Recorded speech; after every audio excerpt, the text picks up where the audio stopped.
This episode is brought to you by Progressive Insurance. Whether you love true crime or comedy, celebrity interviews or news, you call the shots on what's in your podcast queue. And guess what? Now you can call them on your auto insurance too with the Name Your Price tool from Progressive. It works just the way it sounds. You tell Progressive how much you want to pay for car insurance, and they'll show you coverage options that fit your budget. Get your quote today at Progressive.com to join the over 28 million drivers who trust Progressive. Progressive Casualty Insurance Company and Affiliates. Price and coverage match limited by state law. You're working from home. You settle in with a cup of coffee, ready to get the day started. Before you look at that to-do list, turn on your favorite Odyssey sports station on your smart speaker. We'll keep you company and bring you the latest updates from your teams while you tackle your inbox or get ready for another meeting that probably could have been an email.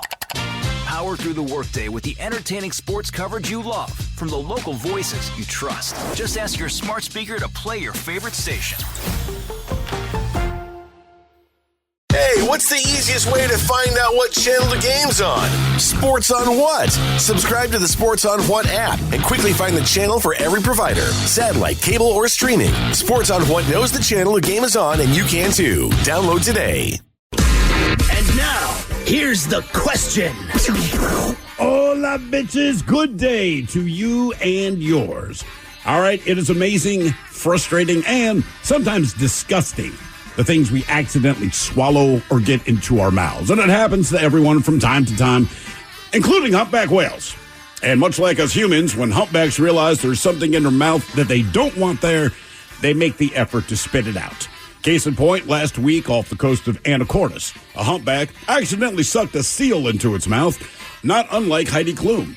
A few seconds later, the whale reemerged with its mouth open so that the very unamused seal could then swim out. But a few months before that, a different humpback whale, or maybe the same one, who knows, accidentally swallowed an entire kayaker. And once again, the whale rebreached and spit her out. But look, you're lucky if you manage to spit out the thing that you don't want in your mouth. A guy in Singapore, he ended up in the hospital for several days after part of a dentist tool fell off and went down his throat. Now, eventually, he pooped it out, but not until a week later. Same for a woman who accidentally swallowed her own wedding ring. She blindly swallowed a handful of pills, not realizing her ring was mixed among the medications. Oops.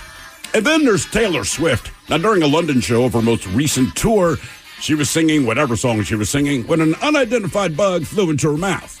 She actually leaned over and had a coughing fit during the song, and that's when she explained to the audience that she just swallowed a bug. Good times. But look, man, it happens.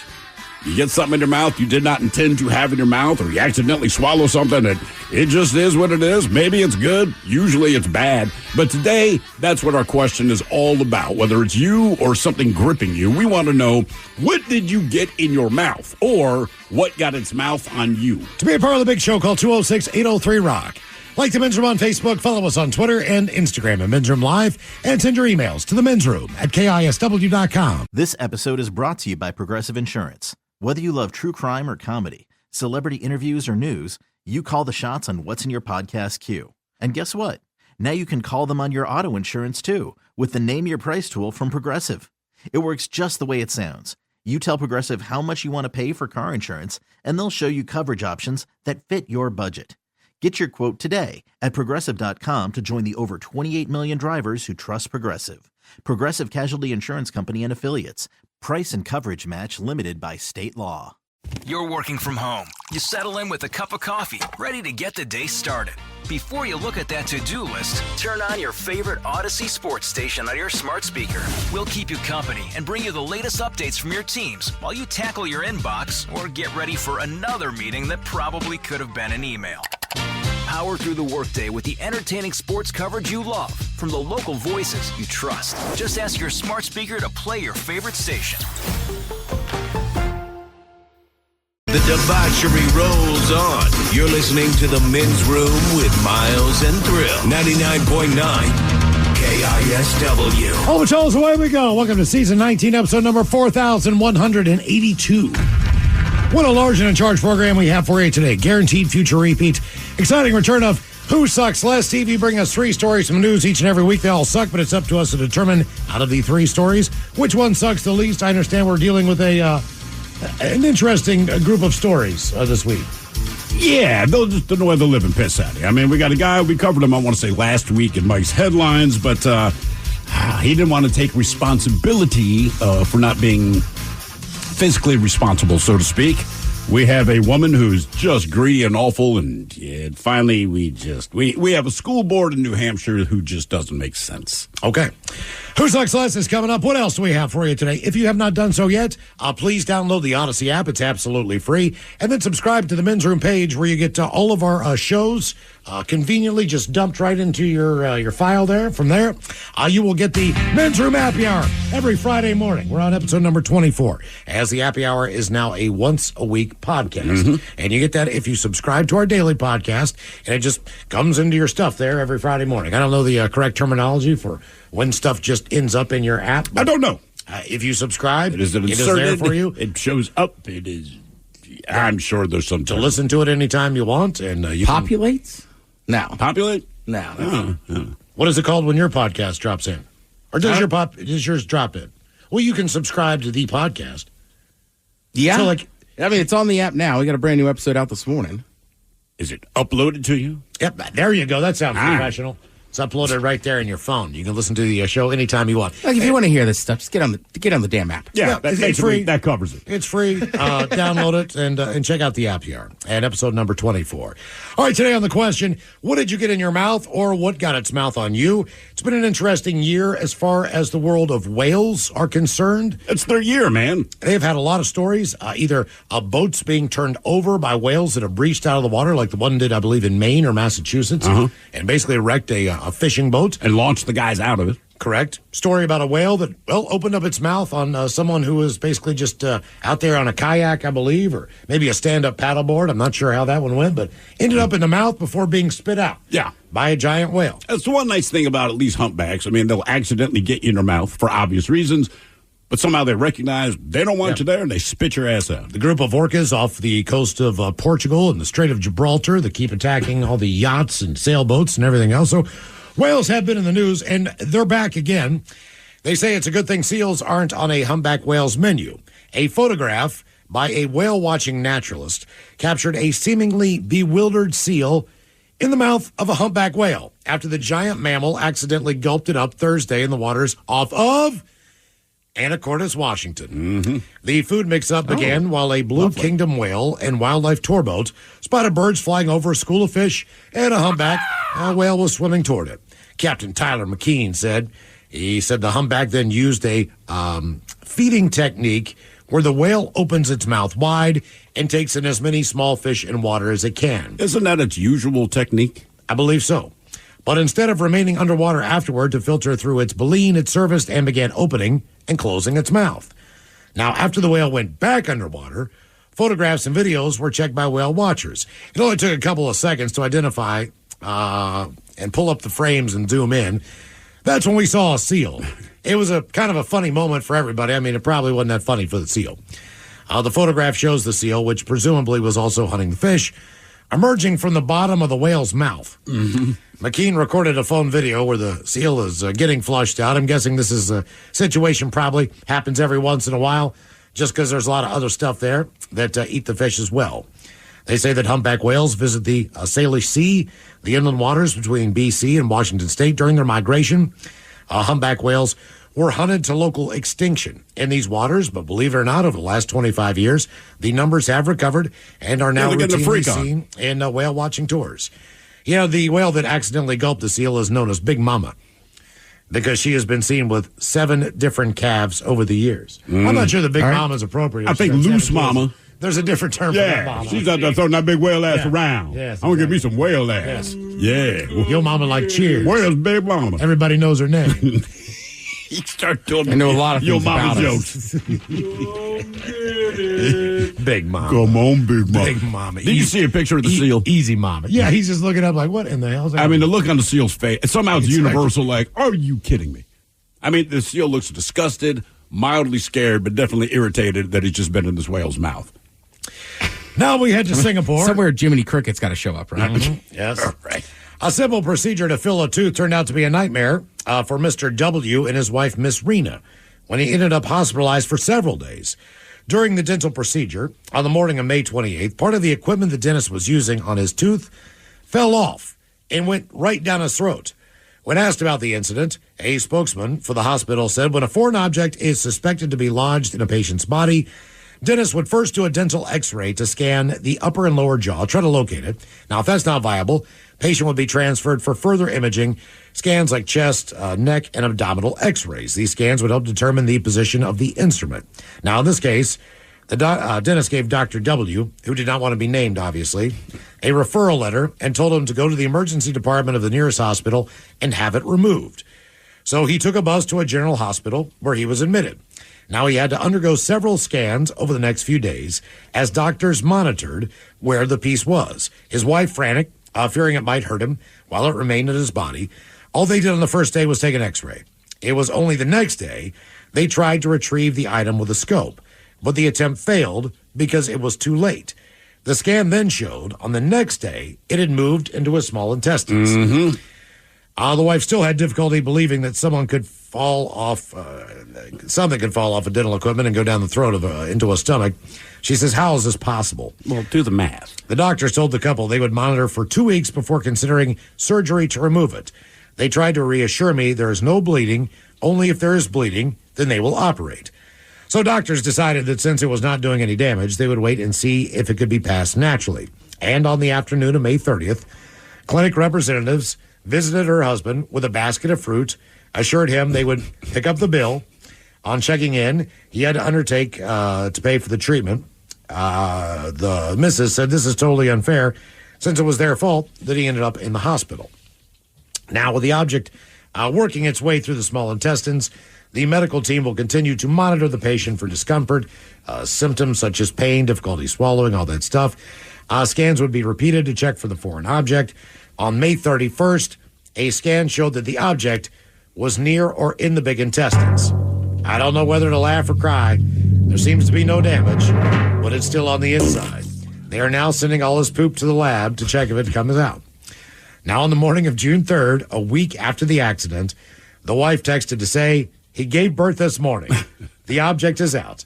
And Mr. W was discharged from the hospital. What position do you have at a hospital where they send you the poop for you to look for an object? Have you ever had Are you an intern? I mean, is that like, who gets that gig? you ever had to send in a poop sample?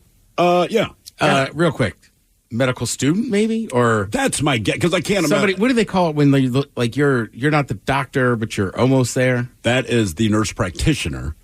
But that person typically is high enough up that, like, look, when it comes to working with turds, usually whoever's lowest on the totem pole, they get that job, right? So if I'm the nurse practitioner, I'm one step away from a doctor, but I'm not doing it. Then I look at the nurses, and they're like, we're not doing it. Then you look at the med student, like, hey, welcome to the medical world. Yep. Sift through poop to find a dental bit. And make sure you know what the dental bit looks like, because my thought would be like, look, I want to spend as little time as possible doing this. Yeah. So what does it look? And you know it's manual. It's not like they scan it. You know, they'll scan your body in the x-ray, and they can find it. But you actually have to manually dig through poop. Like, can't we just x-ray the turd? Yeah. And if you do the thing's in lowest there- person starts. As a janitor, right? I did the first 3 months. All I did was bathrooms. Right, exactly. And what did you get to move to after bathrooms? 'Cause you A had- floor. I got my own floor. Yeah, there you go. Yeah, you definitely start in the toilet. When my daughter was in her crawling stage, she would, I thought I had everything taken care of as far as the home. I'm a first-time dad. And, as far as just having the child-proof stuff on the cabinets in the kitchen and in the bathroom, I had gates up everywhere because, man, if you just turned around for 5 seconds, she could basically go from one side of the house to the other on all fours, and it was the damnedest thing you'd ever seen. I mean, she was just like, she would go. So, at one point in time, I realized that she was not... Resident, Ted. The resident. Sorry, please Thank you. continue. Yes. She was not... she was having a hard time eating, and she was losing a lot of weight, which was problematic because she had a lot of medical problems when she was younger. So, the thought being is, okay, what is causing her not to want to eat? Or, it just doesn't seem like she's using the bathroom a lot, which she was using all the time. She wanted to eat. Right. She was hungry. She would just get very uncomfortable, and it was almost like she had acid reflux or something was stuck in her chest or whatever the deal was. So a week goes by. She's still not eating. Hey, man, we got to figure something out. So we take her into the hospital, and they do a scope on her. And the doctor comes out, and he's got basically a pill bottle in his hand. And he said, the problem's taken care of. And he opens up the pill bottle. Makes it sound like you smothered your kid. And there is a button from my favorite pair of shorts. Right. By the way, I've already thrown these shorts away because I don't have an extra button, and I'm not going to sew this damn thing on. My favorite pair of shorts, which had the 5 or 4 thread holes, in it, where you sew it into the pants, right? Basically, she was living on whatever could drop through those 4 holes for a week. And now keep in mind, I was giving her, as far as her food and her formula and all that crap, because of her stomach issues, which she had, because she was born without an esophagus. So that's problematic. Had a hard time keeping stuff down. And where that button stuck was where they pulled from her throat and pulled up from her stomach. Yeah. And think of an hourglass. This was the thinnest part of the hourglass in her esophagus, and it got stuck right there. So shows me the button, and I mean, immediately we just start feeding the kid, because we used to put like rice formula in there just to keep stuff down so that the acid reflux wouldn't be that bad. You've never seen any individual in your life eat more food than that kid did. Yeah. I mean, as soon as we got home, it was like, the dam had broke. And I mean, it was, I couldn't stop making bottles. I couldn't stop feeding her food. She was just, but I saved that button. I still have the button that she swallowed that got stuck in her esophagus. And she had it in there for a full week. And still, she was a happy kid and everything else. She just starved. I just starved her to death. It's amazing because let's face it, we all know these kids will put everything in their mouth.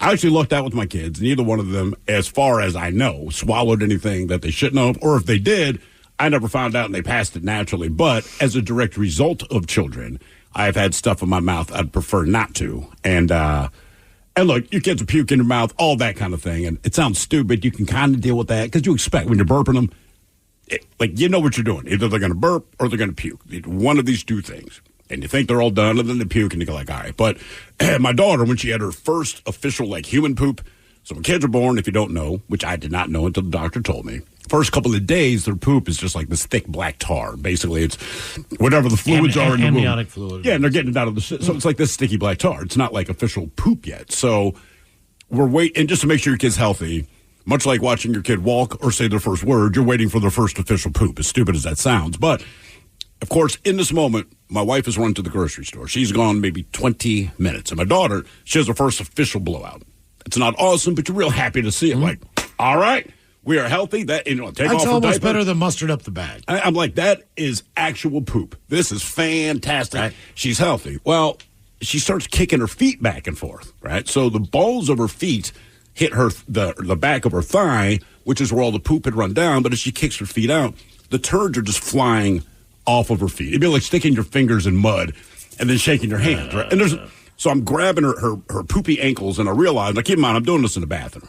So I grab her poopy ankles to try to stop her for a second. So my hands are covered in poop, her feet are covered in poop, her ass is covered in poop. And I look in the mirror, and there's a turd between my lips. Oh. There are multiple pieces of turd in my beard. And here's the thing, though.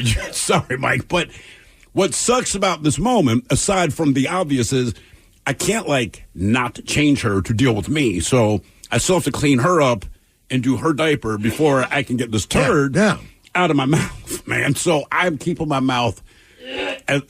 Mike, please do not throw it, man. I won't. I'm just gagging. You want the trash can? People want kids. You're not missing anything. All right, listen. People want to have kids. Just understand, this is just part of the deal. So my head, chin up, I'm covered in turds. Keep in mind, I'm also bald. So, there's turds in my head. There's turd in my lip. And I keep looking. I'm sorry, man. I had to live through it. I don't care if you feel bad. But as I'm trying to change her diaper and clean her up, I keep looking in the mirror, and I can see this turd is, melting down. And I'm like, in my mind, oh, my God. And I want to say, oh, my God. But if I open my mouth to say, oh, my God, there's going to be a turd in my mouth. And it's such a stupid, petty thing. It only takes about 5 minutes for all this to go down. But as soon as I changed her, again, my mouth shut tight, put her ass back in the crib, and I am scrubbing my face. And I swear as I'm scrubbing my face. So my wife gets home. How's our little baby? And I'm like, were you outside watching this? So, all right, it is what it is. She's an infant. These things happen. So then you fast forward, 8 or 9 years. And this was during the toilet gets clogged a lot days. But I want to say this is like day 4 that this has happened in a row. So I'm just frustrated. I'm just like, come on, man. So I go in the bathroom and listen, this is what I learned. I don't care how angry you are and are frustrated. When you get frustrated, you do things physically, you do things with much more emphasis. Mm-hmm. Yeah. Don't do that with the plunger because, I open the toilet and it's just brown, man. You know what I mean? But I've got the plunger. I cannot believe this has happened again. So I'm plunging all angry. This is my mistake, completely my own fault. As the plunger comes out, kind of unpuckers itself and just sends up a spray of brown water. And it's you can see the drop coming towards you. And unless you're like Matrix fast, there's nothing you can do. And I just remember I felt it hit the top of my lip. It did not go. I just remember I felt it. And I cannot explain just how disgusted I was, especially when you look at the water. Stop plunging, and I am scrubbing my face with hot water and soap. And by the time I get out of there, everyone's like, "What's wrong?" I'm like, I don't want to talk about it. I just need a shower. Don't worry about it. What did you get in your mouth, or what got its mouth on you? 206-803-ROCK. Unlock the power of mushrooms with Ohm Mushrooms. Ohm's variety of mushroom products help support memory, focus, and energy with our functional mushrooms. Want stress relief? Our Relax gummies are formulated with reishi to help you keep cool, calm, and collected. And our protein powders? They'll help support energy and muscle recovery with lion's mane, cordyceps, and more. These statements have not been evaluated by the FDA. Ohm Mushrooms products are not intended to diagnose, treat, cure, or prevent any disease. Visit ohmmushrooms.com today. Enter Hello Ohm for 20% off. 99.9 KISW. The shenanigans continue. This is the men's room with Miles and Thrill. Our question, what did you get in your mouth, or what got its mouth on you? 206-803-ROCK. A couple of quick texts here. It says, I have ducks, and they need a pond, which needs to be cleaned regularly. Well, last month I was cleaning the duck tub full of muddy, poopy duck water and accidentally splashed duck water in my mouth. I spent the next 2 days with my guts inside out with some sort of bacterial infection, salmonella or something. Silver lining, I lost 6 pounds in 2 days. That from Rose in Tacoma. Okay. This story I've heard plenty. Years ago, I was siphoning gas from my truck, defenders mowing the lawn, and swallowed a mouthful of gasoline. I was a little afraid for what might happen next, but nothing did. I'm sure my liver and kidneys did not appreciate it. What has more alcohol in it, like 151 or gasoline? Because they say, in a pinch, you're not supposed to, but if you need to go like another mile or a half mile, if you got some 151 or some grain alcohol, it'll get you there, right? It'll get you there. I'm not saying it's good for your whatever. It's probably as good for your car as gasoline is for your body, Yeah. A little dab, you can survive it, but you don't want a whole lot. Someone here says, I'm an electrician. I end up in crawl spaces pretty often. I was pulling down insulation and had a dead rat fall into my mouth. Safe to say, I called it a day when that happened. And here's one. It says, what did I get in my mouth? Dog semen from my dog while wrestling with my kid brother. What? I don't understand the connection. You're wrestling with, did your dog get that excited about it? Maybe so. God, man. What did you get in your mouth, or what got its mouth on you? 206-803-ROCK. Hello, Colton. Welcome to the men's room. Hola. Hola. All right, so I was at one of my friends, we were in our early 20s. It was his birthday party. And his party was at his sister's. I was one of the few people there who had met his sister before this. So at one point during the party, he was busy, but she invited me into her room because that's where she hid all of her weed and weed paraphernalia. And so she asked if I wanted to smoke a bowl. And in the middle of smoking, somehow, I genuinely have no idea how this happened. I've thought about it many times over the years. But the bong turned into like a straw. And when I cleared it, I just got all of the bong water in my mouth. Ooh. Yeah. Wow. And it was not clean. No, that's not good. No, it's not. I mean, I've had that experience too. And like you said, I'm not sure what happens because you're drawing out the smoke and then unbeknownst to you, the water just rifles up that thing and it is in your mouth. Tagged along. I used to have that all the time with probably why I stopped using it with what they called a bubbler, where they had a little stem kind of pulled out from the base of it. And I just get a big mouthful of everything that was in there. I was like, oh God, how much water did I put in there? But I kept lowering it. It didn't matter. It was so caked up with resin at the bottom, it just kind of like blow up anyway. Yeah, on its own. What did you get in your mouth, or what got its mouth on you? 206-803-ROCK. Hello, Jay. Welcome to the men's room. Hola. Hola. first-time caller. Love your show. Thanks for making me laugh every day, guys. Oh, thank you, man. Thanks for listening, man. Yeah. All right. So my wife and I like to sit around in the backyard in front of bonfires. And, it's kind of a nice way to entertain yourselves on the weekend. So we're sitting outside one dark weekend night, drinking some beer. And I decided beer wasn't enough. We need to have some tequila, too. So I pour each of us a shot of tequila. Mine went in a metal shot glass. We're sitting in front of the fire. I set it down on the ground. About 15 minutes later, I picked the shot glass up, go to pound it, and a slug had crawled in the shot glass, and it ended up in my mouth. Oh, man. Did you get any taste of it at all? All I know is it left a slug trail on my tongue. Ah, God, man. Yeah. What do you do to rinse it out? Is it just water? Do you get more tequila? I mean, that's a no-go for me. Beer. Yeah. Beer. I mean, I guess that's running the risk. It's nighttime. You're sitting by the fire. Right. You just don't feel like a slug would move at the speed to get into your shot glass before you get to it, right? Like, that's a grasshopper, sure, something, but not a slug. Who was it? Golly, I don't know if it was somebody. I don't know if I heard this story in here with you guys or if I heard it from somebody I know at a bar. But some of the group of people doing shots together. Somebody does a shot, and there is a chipped piece of glass at the bottom of the shot glass. Oh. And either they swallowed it or it got stuck in their esophagus, and they ended up in the hospital for like 3 or 4 days. Ooh, and wow! It was bad. Like, yeah, it kind of freaked me out when I heard everything that went down with this girl. It was not a good situation. Like, I don't know if it was lodged in her esophagus. I don't know, or whatever the deal was, but it was serious crap, man. Just out on the town. Get a shot with a bunch of friends. Don't even think about it. Right? Next thing you know, man, you're on your way to the. Apparently, it was immediate. Really? As far as pain, as far as discomfort, could not swallow, like even just to clear your throats, because every time she swallowed, I guess it kind of. Yeah, I'd be scared to swallow, kind of pushed or something like that.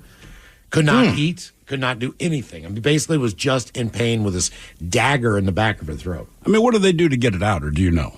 I'm assuming they go in and just pull the damn thing out. I mean, I think you'd have to, right? You're not going to pass that. Yeah, but it really freaked me out as far as drinking out of a glass vessel for a little bit. I kind of wish you didn't tell me that, Kept man. looking at the rims of every pint glass I get, or just checking my crap at home to make sure. But I mean, that's why bartenders freak out. Like, if you're sitting at a bar and they pour you a beer, and then you're like, oh, man, this has a... just so you know, it's got a, like a little part missing from the rim. Like, I've done it, and you're just like, I don't mind. And they're like, no. Like, it's the problem is the glass might be in there. Then you got to empty out, like, your ice sink and everything else, because you don't know where that little shard of glass ended up. Man, that was one of the things. Well, the speculation on this one was that they did have a wine glass break that was hanging over their pint glasses and their shot glasses and their little ones. So they just assumed that was part of the wine glass that they did not get out. That's one of the things I always hated about just all the bars at the restaurants I worked at. And I get it, you hang the wine glasses up, but I'm like, they're the most fragile, and they're hanging, and they get bumped all the time.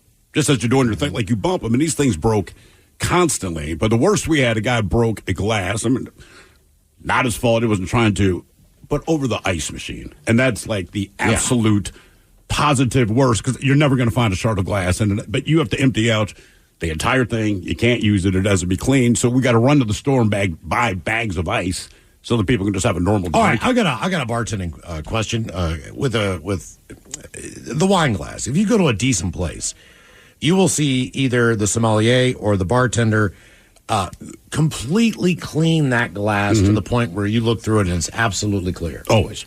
I mean, it's spotless. Like, almost spending more than a minute on it. Like a couple minutes on just one glass. Keep looking up through the light. Why? I don't know. I mean, is my beer not that important? Oh, pint glass, they don't care, man. Beer, they're dumping straight in there. But why does it, it can't even have a smudge on it? I don't, maybe because wine drinkers seem snobbier. I don't know that they are, but that's I'm just wondering what the practice, is it so you can look through the glass and look at the color of the wine? You know what? I'm not positive. I just found out the other day why you pour wine from the bottom. Why? Because I was sitting there, and my buddy, this couple he knows, they own a wine shop. So I was just like, why do you do that? Right? Because, like, can't you just hold it and twist it? And basically, she was like, it's kind of just, you're pouring so much wine that like you can get if you're just holding it from the side. You like eventually you get like carpal tunnel. Well, that's why. Right. She was like, it's kind of just a simple. I thought it just looked fancier. That she was was like, what well, I thought. Kind of does, but also there's a reason we pour it like that. Huh. What did you get in your mouth, or what got its mouth on you? 206-803-ROCK. Which thrill, you know me. I had some champagne with some friends on Friday night. My buddy who knows this couple, I said, you're not pouring that correctly. I was going to say, how annoying were you for how long? Because I do know you. So once you learn that, then there's no way you can, quote unquote, pour it wrong if Ted's around. Correct. You know, if you grab it by the bottom. Hello, Tim. Welcome to the men's room. Yeah, how's it going today? Hola.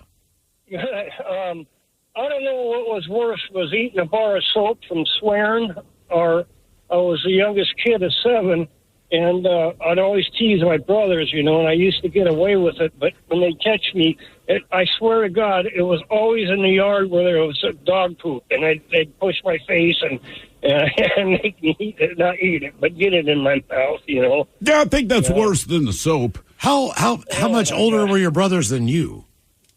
Oh, I think the closest was 5. There was 5 boys and two sisters. The closest was 5 years. Were you the only one getting this treatment? Yeah, well, I was the youngest, You're the easiest mark, yeah. Yeah, you always got the got the treatment. But your parents, they would actually, how much soap did you have to eat if you cussed? Oh, God, over, I don't know, until maybe I hit the 10 years old or something like that. I probably ate 10 bars of soap, or at least I've been caught swearing, quite that many times. What kind of soap did your family use? Was it Irish Spring, Ivory? It was Irish Spring, yeah. Okay. Whatever happened to that soap? Is it still around? Is it still around? Oh, I still use it, man. I think it smells great. So you actually, it's just crazy to me. Now, I've known kids whose parents made them take a bite of soap if they cuss. What shocks me about your story is if you're the youngest of 7, I feel like at that point most parents are like, we don't care anymore. Yeah, they could get away with hell. So, but did your brothers ever apologize later in life that they did that to you? You know what? The only person who's ever apologized to me was my sister. She pushed me down some steps, and when she was on her deathbed, she says, Timothy, that's really bothered me my whole life, and because I faked her out like I was dead, So well, I'm sure it didn't feel great.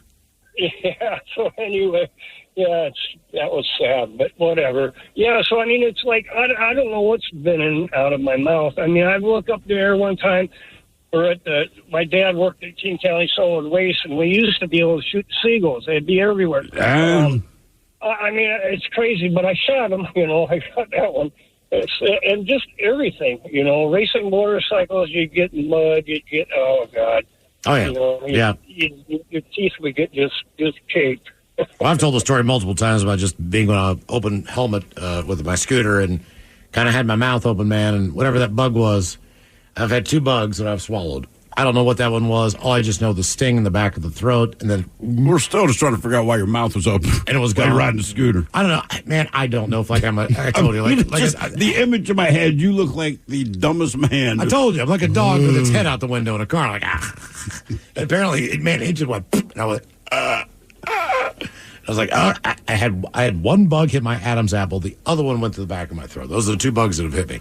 The one that went back to my throat, I could swallow it. I could feel it going down. I didn't have any liquid in my, so. Right. It's just, I can feel how hard it is. Did you get any taste, like the back taste from it? No taste at all. All right. And the other one was the reason I drank out of glasses is because when I was younger, there was a birthday party going on, and I had a soda out, whatever the Kroger brand was at the time that they bought for the party, because you couldn't have Coca-Cola. Oh, of course. Not if all these kids are coming over. Even though it's just Coca-Cola, but it says Kroger. You know what it was? It was Kroger brand. It was Big K Cola. Oh, yeah, I remember Big K. Cola. Well, it was a lot cheaper. Yeah. So I doing my thing, go back to get my soda and take a big drink. There was a bee in there, man. It stung the inside of my mouth.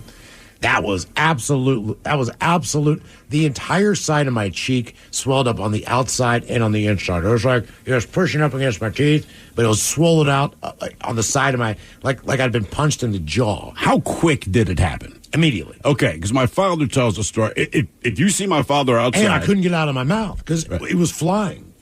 So I'm like, but it's still in Right. it's not on the, it's just flying in my mouth. And I'm like, and I finally reached my finger in there, like yanked the damn thing out.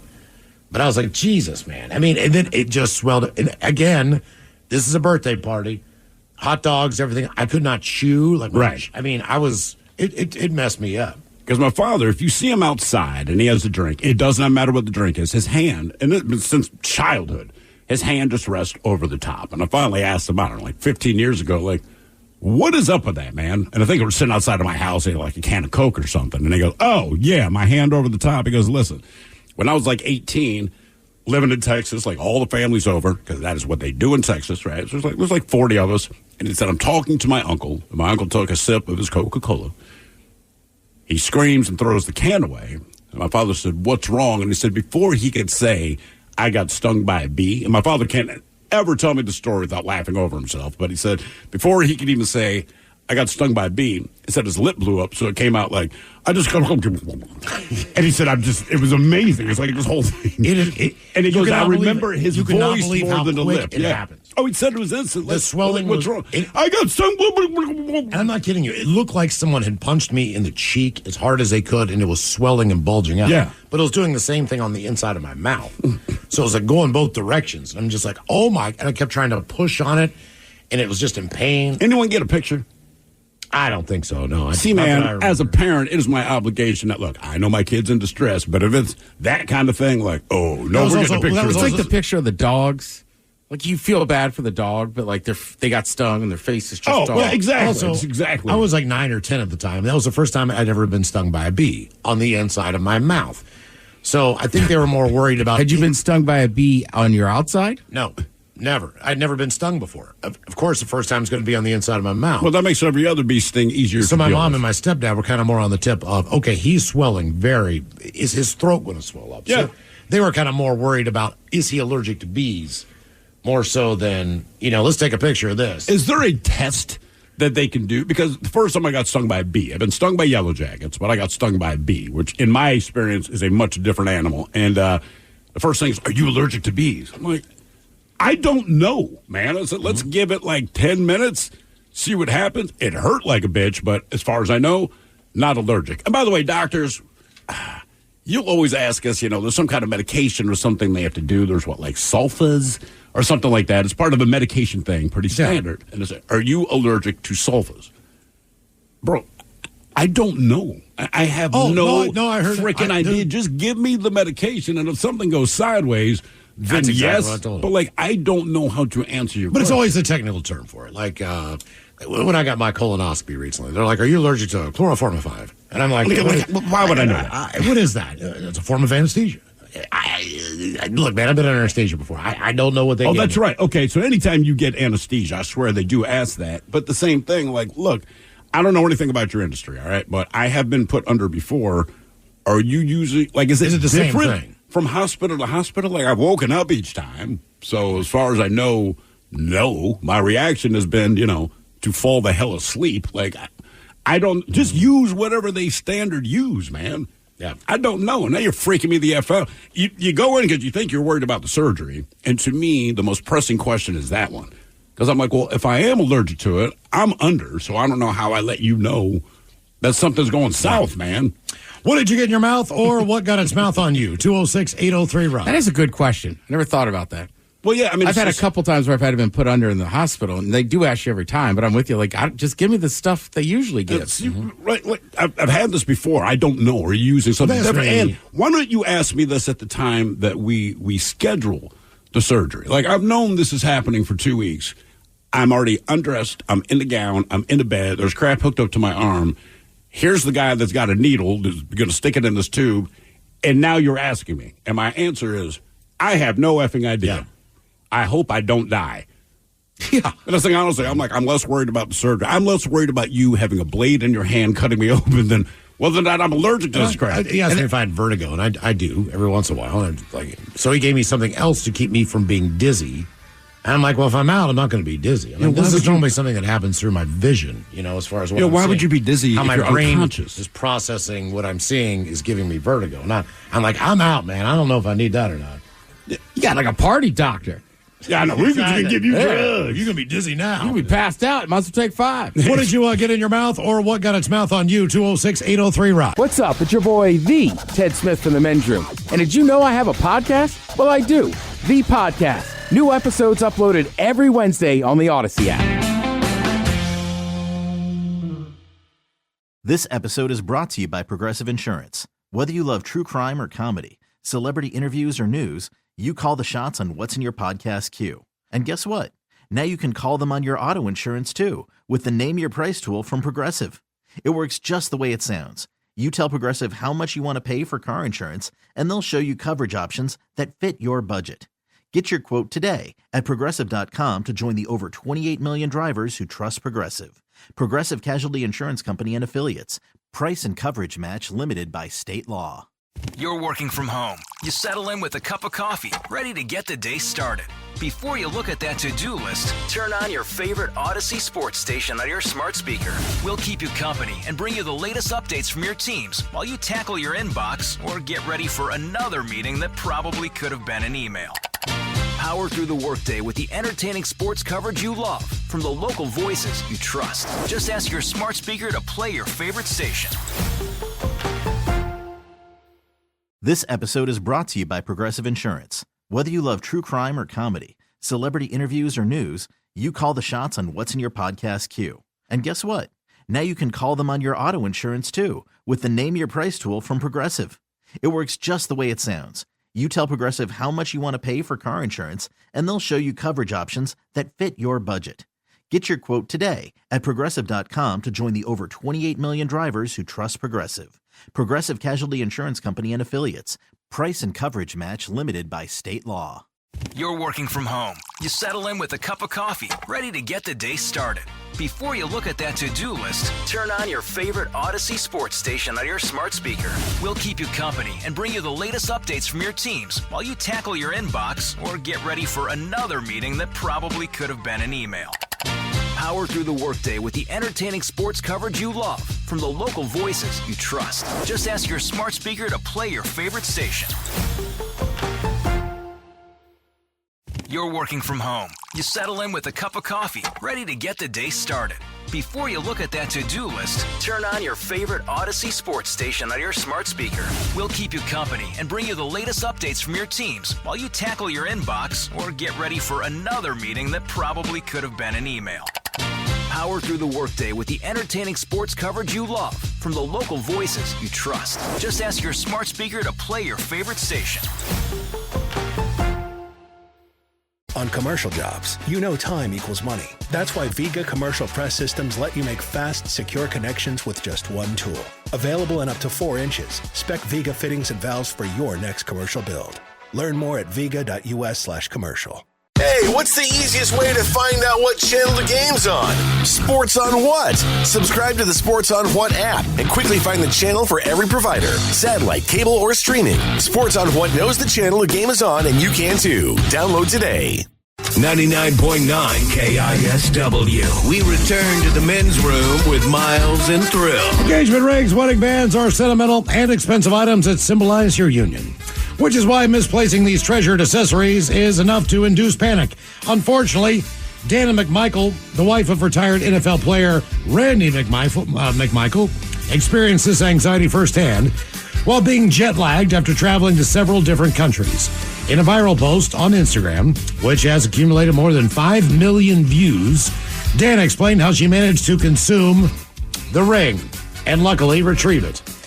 In an interview, Dana shared that she and her husband had flown from Atlanta to LA to the Philippines. They were then dropped off. They dropped off the 2 children before they headed to Thailand to do some sightseeing. I didn't have the opportunity to catch up on my sleep since I was traveling with an 11-year-old and a 2-year-old. I was beyond jet-lagged. After a long day of exploring the country, she and Randy returned to their hotel room to shower and get ready for bed.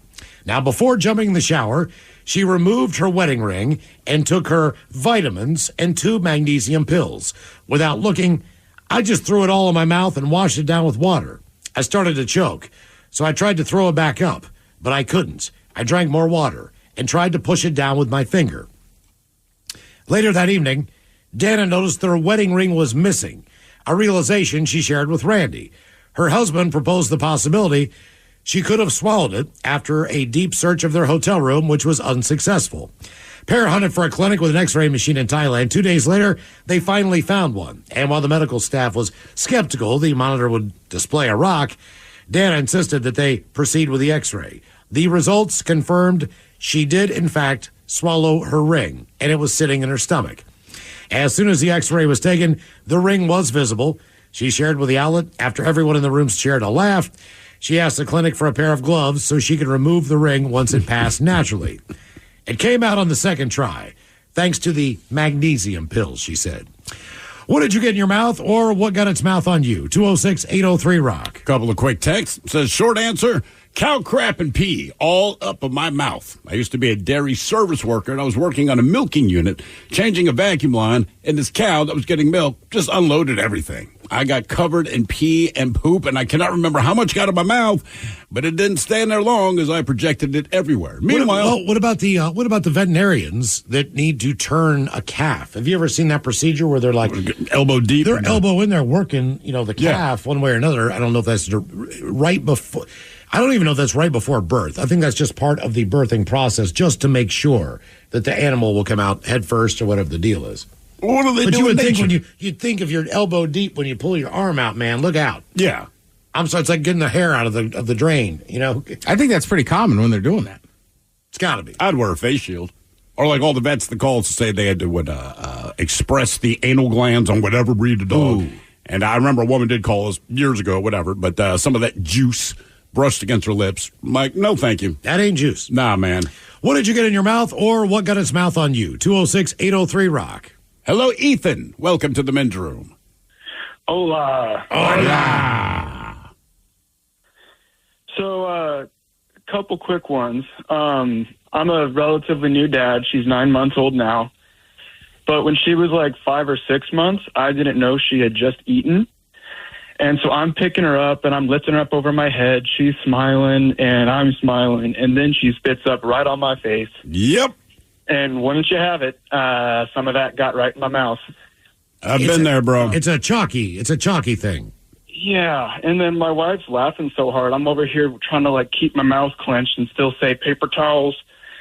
And it's just she's just laughing too hard to give me. You sound like the Tin Man asking for oil. That is one of those smells that you will never forget for the rest of your life if you smell anything similar to it again. If you're burping a child on your shoulder, the only thing that smells similar is that. It also has to do with the milk or the formula. Yeah. It's just got this smell to it. When you shoots on the back of your shoulder or down your back, whatever, and you're like, oh God, and then you got to start the process all over again because everything you just gave the kid. I got to feed you again. I thought you may be going to sleep. Then I tried to burp you real quick. Next thing you know, that entire bottle's over my back and on the couch. And Ethan, I've been there. To make it worse, I forgot that it happened. But as my wife, every once in a while, goes through all the pictures on her phone, she pulls one up and holds it up to me. And sadly, it looks like I serviced a trucker at a truck stop, but it's actually baby puke, but it is a massive white gob hanging on my beard and in the corner of my lip. I've been there. By the time she stopped laughing, there was one thing she had to do before the towel, and that was get the picture. Oh, she did get the picture. Okay, good, man. I mean, we should compare pictures sometime. You know what we should do? Just make it a public service announcement. Like, kids are wonderful, but understand this will happen to you. You will one day want them to be that age again. So no matter what, you got to take those moments, good and bad, and cherish them because they go by fast, man. I'll tell you the moment you want them to be that small again, when they start talking. No. My only time with the first word. Newborns was my cousin, right? And same thing, I wasn't trying to even burp that baby. I was just holding it. And as soon as I held it, it puked on me. Oh, yeah. I mean, I can't even. It gets to the point, too, where you have all these ideas in your head, which I think most people do, that through the course of my life, I'm not trying to interact with other people's body fluids. Just unless you're a doctor or something, that is not something you want to do. And then you have a kid, and you realize all you do for about the first 2.5 years of their life is deal with boogers, blood, vomit, poop, pee, pus. If it's in their body and can leave it, it ends up on you. So there's days I come into work, I could feel that my shoulders were wet, and I knew it was baby puke, but it's I'm not changing my shirt again. I've changed my shirt 4 times this morning. I don't care. Or people go, dude, what is that on your shirt? I'm like, that is vomit. And I do not care. I mean, you just stop caring after a while. What did you get in your mouth, or what got its mouth on you? 206-803-ROCK. Hello, Wade. Welcome to the men's room. Even weird, bitches. Hola. Hola. So what got its mouth on me was a police canine dog. Oh. Yeah, not fun. Good times. I was watching drag racing with some friends of mine and their parents, and the show ended at like 11:30 at night. My bus came take me home at like 11:35. So right when 11:30 rolled around, I ran down the alley and across the church field there to the bus stop and looked up to see if my bus was there. And then I looked down, and all of a sudden here comes the police, and they pull over in the turn lane and they shine a spotlight on me, like, freeze, get on the ground. And I'm like, okay, whatever. And I get down on the ground and I'm looking at the car, and the police car, and they got the spotlight in my face. They're speaking on a PA or whatever. And the light was really bright, so I turned my head to the opposite side, and then there I see a police canine dog. And I didn't know what to do. I just froze up. That's the right thing to do. Yeah. Yes. Yeah.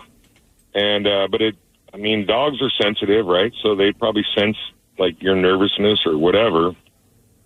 And then it just started going off on me.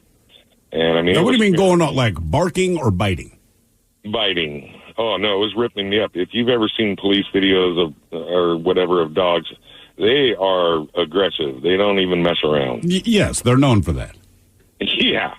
So I'm on my stomach, and then I'm getting chewed up, and then so I roll over because it's chewing my hip area up, and I try to push the dog's head off my hip, and then it started going for my hand, and it got its teeth underneath my thumbnail and all this stuff. I mean, it was just crazy. I was scared to death.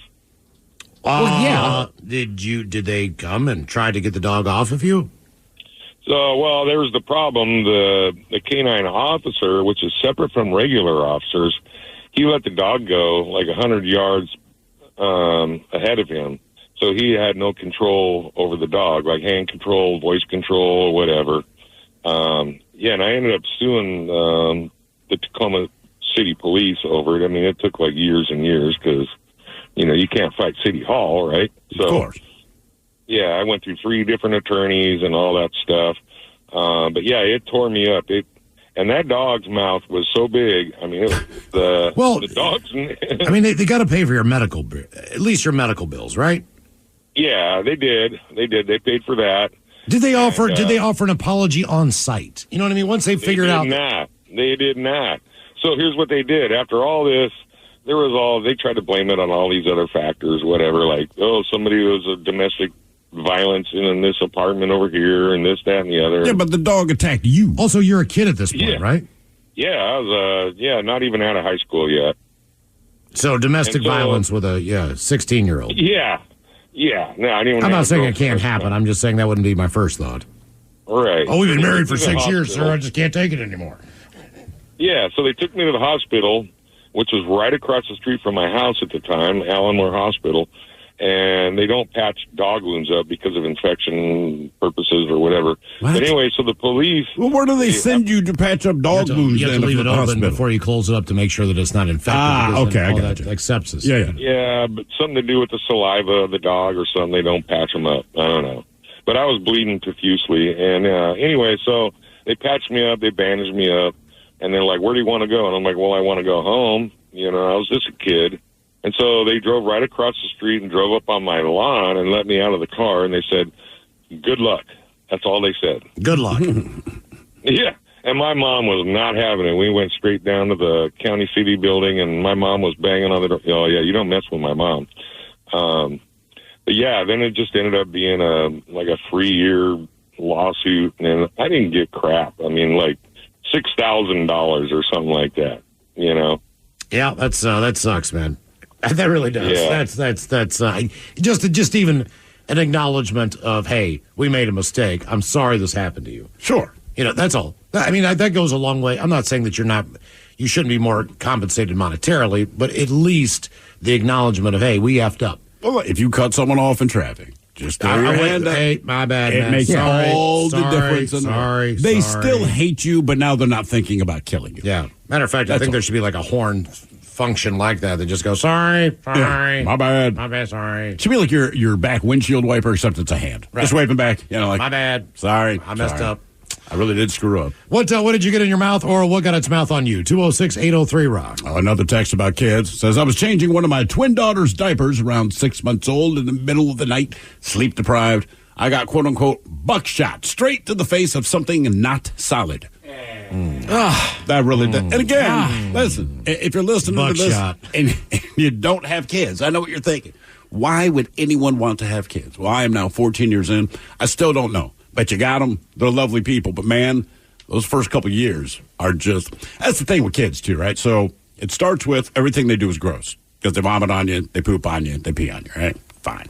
Then they get old enough and they can start talking. And all they do is say no until they learn another freaking word. I mean, that is the first word. It's not mom, it's not dad, it's just no. Then they get out of that. Then they start to smell funny and have an attitude. It's just like there's just a stage of everything. Yeah. And I'm trying to think of the one I like least. Why? College. I'm going to say when they first started to walk. It's really cool for like 2 days. And again, it's just the acknowledgement that my kid is physically healthy and doing what they should be doing. And then you start having conversations like, hey, babe, do you know where our children are? Like, I thought you knew where they were. Like, I don't know where they are. And you search your house to find them. And now they're getting into stuff. That's when our house flooded the first time because the kids can walk. And they disconnect the hose from the washer to the actual wall. But you don't know it until you do your laundry and the ceiling collapses in your basement. And you go, okay, this is cool. They can walk now. Then you realize it was cool when you couldn't. My daughter, she took forever to start talking to the point my wife and I started worrying about it. I remember my aunt laughed at us and said, listen to me. Baby boy, when that girl, it's pointing to my daughter, starts talking, she will never shut up. I'm like, man, I don't know. No, she was right. Yeah. I just know I've had odd conversations with like 4 or 5-year-olds. I'm trying to explain something. It's why. Yeah, good luck. About like the third or fourth why. It's just like now I'm freezing up. Like, well, I don't know. Yeah, I know. I'm just telling you what I know. But even then, it's like, why? Why don't you know? Like, dude, man, you ask me why one more time, I'm going to kill you. Why? What did you get in your mouth, or what got its mouth on you? 206-803-ROCK. Right. Why did they kill the king? No, I said Martin Luther King got shot. But he was a king. Why did they kill him? Yeah. Well, they didn't like him. Why? Burger King's still alive. Because of this, that, and the other. Why is Burger King still alive? It doesn't matter what you say. Why is he following? You know what? Little kids should be reporters during the political times. Yeah. Right, because everyone evades questions and all this kind of thing. And I get it. It's what politicians do. But just put a little kid in a suit. Doesn't matter, whoever's running for whatever office. And they say, well, I have this big plan, blah, blah, blah, blah. Why? Well, we want to help the American people, blah, blah, blah. Why? Well, we feel they deserve it. Why? Like, eventually, they would just have to tell the kid, like, dude, come clean and tell this goddamn kid what your plan is. I ain't going to stop until you do it. I'm not allowed. That would be funny. I want children to be field reporters. Let them do the interviews. Why? Hello, Sam. Welcome to the men's room. Hola, bicholas. Hola. Hey, guys, I just want to say I really appreciate listening to you. I've been listening since you guys have been on in Seattle, and wow, brighten up my day. Hey, thank you, brother. Thanks, man. It's a long time. Hey. Yeah, thank you guys. Hey, so I got kind of a funny story. I was about 8 years old, and I'm swimming at the local swimming lake, and I had to, pee real bad. I wasn't really in the water, and I'm like, should I go to the water, go to the bathroom? So I ended up going to the bathroom, and my shorts had a knot in them. So I'm, struggling to try to get my thing out, and I kind of got it out, but it was still tight. So I proceeded to pee. I mean, I had to go so bad, and it just went straight up in my face. So I had my mouth open, and I had pee dripping down my hair. It's in my mouth. I'm spitting it out, and I'm just trying to get this thing to go in the urinal, and it's just going all over me. And so, I get back out to the beach, and of course I went back into the water for a little bit. Yeah. Off, but man, that was as an 8-year-old, it was just horrifying. Man, God. And I know retrospect is 2020 or whatever, hindsight is 2020 and all, but I feel like every kid at about that age, That's going to happen to him, right? Because you always pull the wrong side of your butt. And right, so you got this knot. All you can think is pee. And I'm assuming I was in the same situation. I just remember voluntarily peeing myself through the shorts because I would just walk back out into the water. Like I couldn't get the knot out. So I just peed in my shorts. And then ran back in the water because I'm like, well, this isn't comfortable and I don't feel great, but this seems to be the better alternative. And now I'm glad I did that because I never peed in my own face. Yeah. Absolutely. Yeah. You know, when you're young and you have your car and you have a girlfriend and you're a little bit more randy than normal. All right. So one evening, driving my girlfriend home at the time, she decided to kind of hook me up in the car. All right. But being able to see the road, so to speak. So it was. Well, you could see the road. She was lending me a hand, so to speak. Oh, all right. All right. Okay, yeah. But I'm driving. And, right in the. Right up the side of the face. You sprayed yourself. Right up the side of the face. Damn, man. Driving down the interstate right up the side of the face. I'm just like, this is not the way this is supposed to go down. This is not. But I was just, just driving along. That's gross. I mean, it's worth it. I would have turned it down. Even if you knew that was going to happen. I'd be like, all right, yeah, whatever. Fine. All right. Fine. Yeah. Better mine than someone else's. Maybe have a napkin in the glove compartment. And that's when you start, Yeah, that's when you become old. I got wet naps in there. I got napkins. But let me tell you why.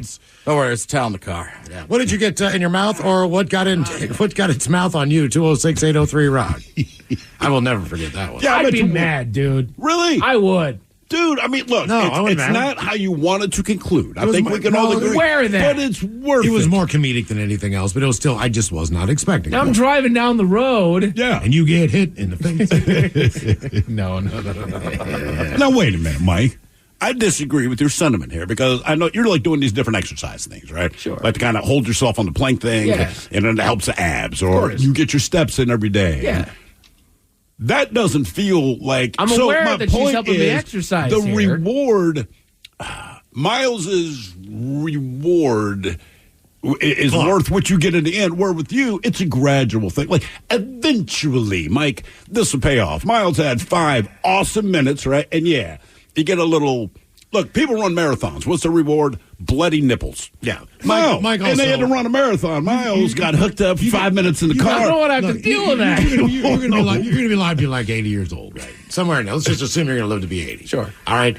You got a 5-year window to make that happen. I'm aware of this. I'm telling you, as far as sex in the car, anything like that, there's a small 5-year window in your later teens, in your early 20s, and then that thing just shuts down. If you knew at the time that would be the last time that you would ever have any type of relations in a vehicle, you would be upset because you're like, why is this getting cut off? Why is this not happening anymore? You're not wrong, but Mike's right, too. I would be mad. I'm assuming that she aimed the gun. Am I mad at me? Yeah.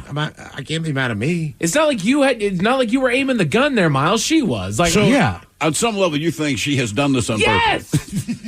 But she handled the fire. If you handle the firearms, you need to point it in a safe direction. She handled the firearm correctly. Obviously. Right up until the end.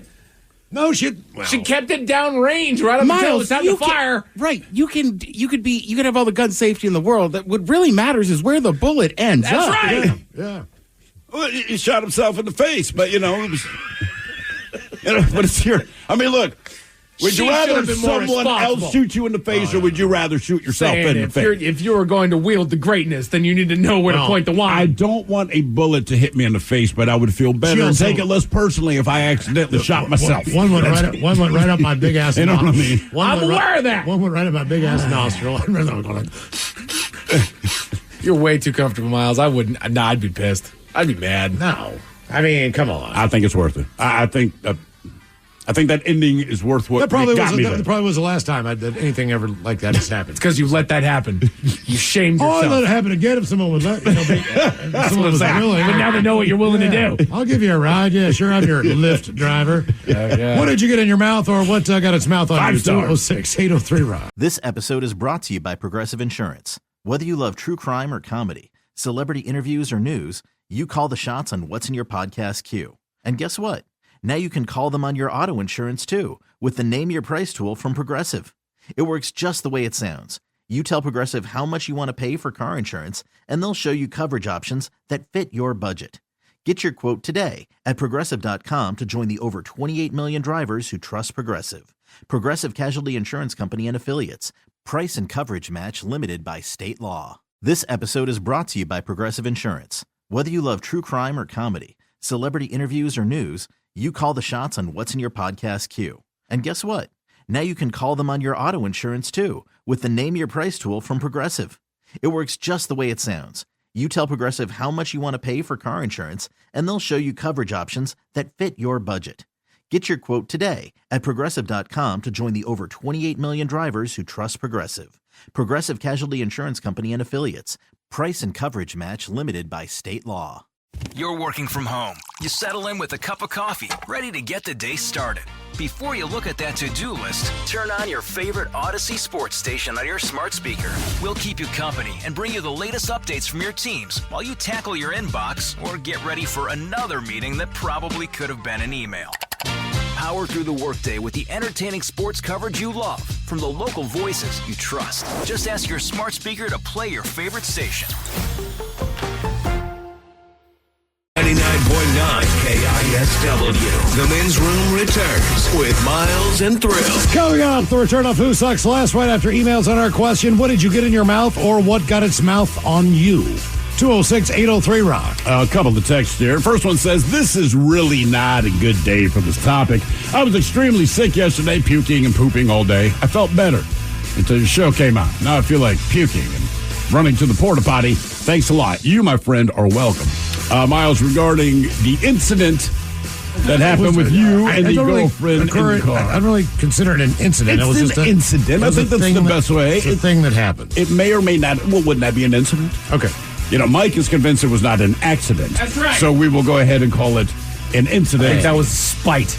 But you're not alone, Miles. Someone texted in and said, my ex-girlfriend did the same thing to me. But the question I have for you, sir, are you on Mike's side of things where you believe that this was intentional? Or that's just happened to be where the shotgun was fired? Well, look. Because someone else compared it to Dick Cheney, right? He shot his buddy in the face, and in that, right? So they say, okay, Miles got Dick Cheney. The idea being, yeah, maybe I should have been paying more attention where I aimed my gun, but it was not. This was not this was not a Texas style. I thought his head was a turkey. I will say this though. You know when you get a rubber band there and it's fresh and it's a good one, new one like a mailman would use, you know, it's like a thicker one, and you fire that bad boy and it shoots, 30 feet across the room. Yeah. And you fire it 100 more times before you know it, it's going like, 5 feet, now 2 feet. So just even the fact that could happen then, I'm kind of happy about because at least at one point in time a rubber band was fresh and right. I say it also just to me, I don't think it matters the age of the rubber band. It matters how many times you've been stretching it out. That's what I'm saying. Yeah, that's a good point. By this point in time, I couldn't do that for $1 million. I bet you could. Take 2.5 weeks off. All right, maybe you're right. I mean, listen, man, seriously, if you're riding in the car and you don't expect that to happen, I'm telling you, that gun has been reloaded. What did you get in your mouth or what got its mouth on you? 206-803-ROCK. Hello, Rob. Welcome to the men's room. What's First off, I'd like to say firearms negligence is not an excuse. I'm with Ted. Everybody's responsible. This is true. Okay. Yeah.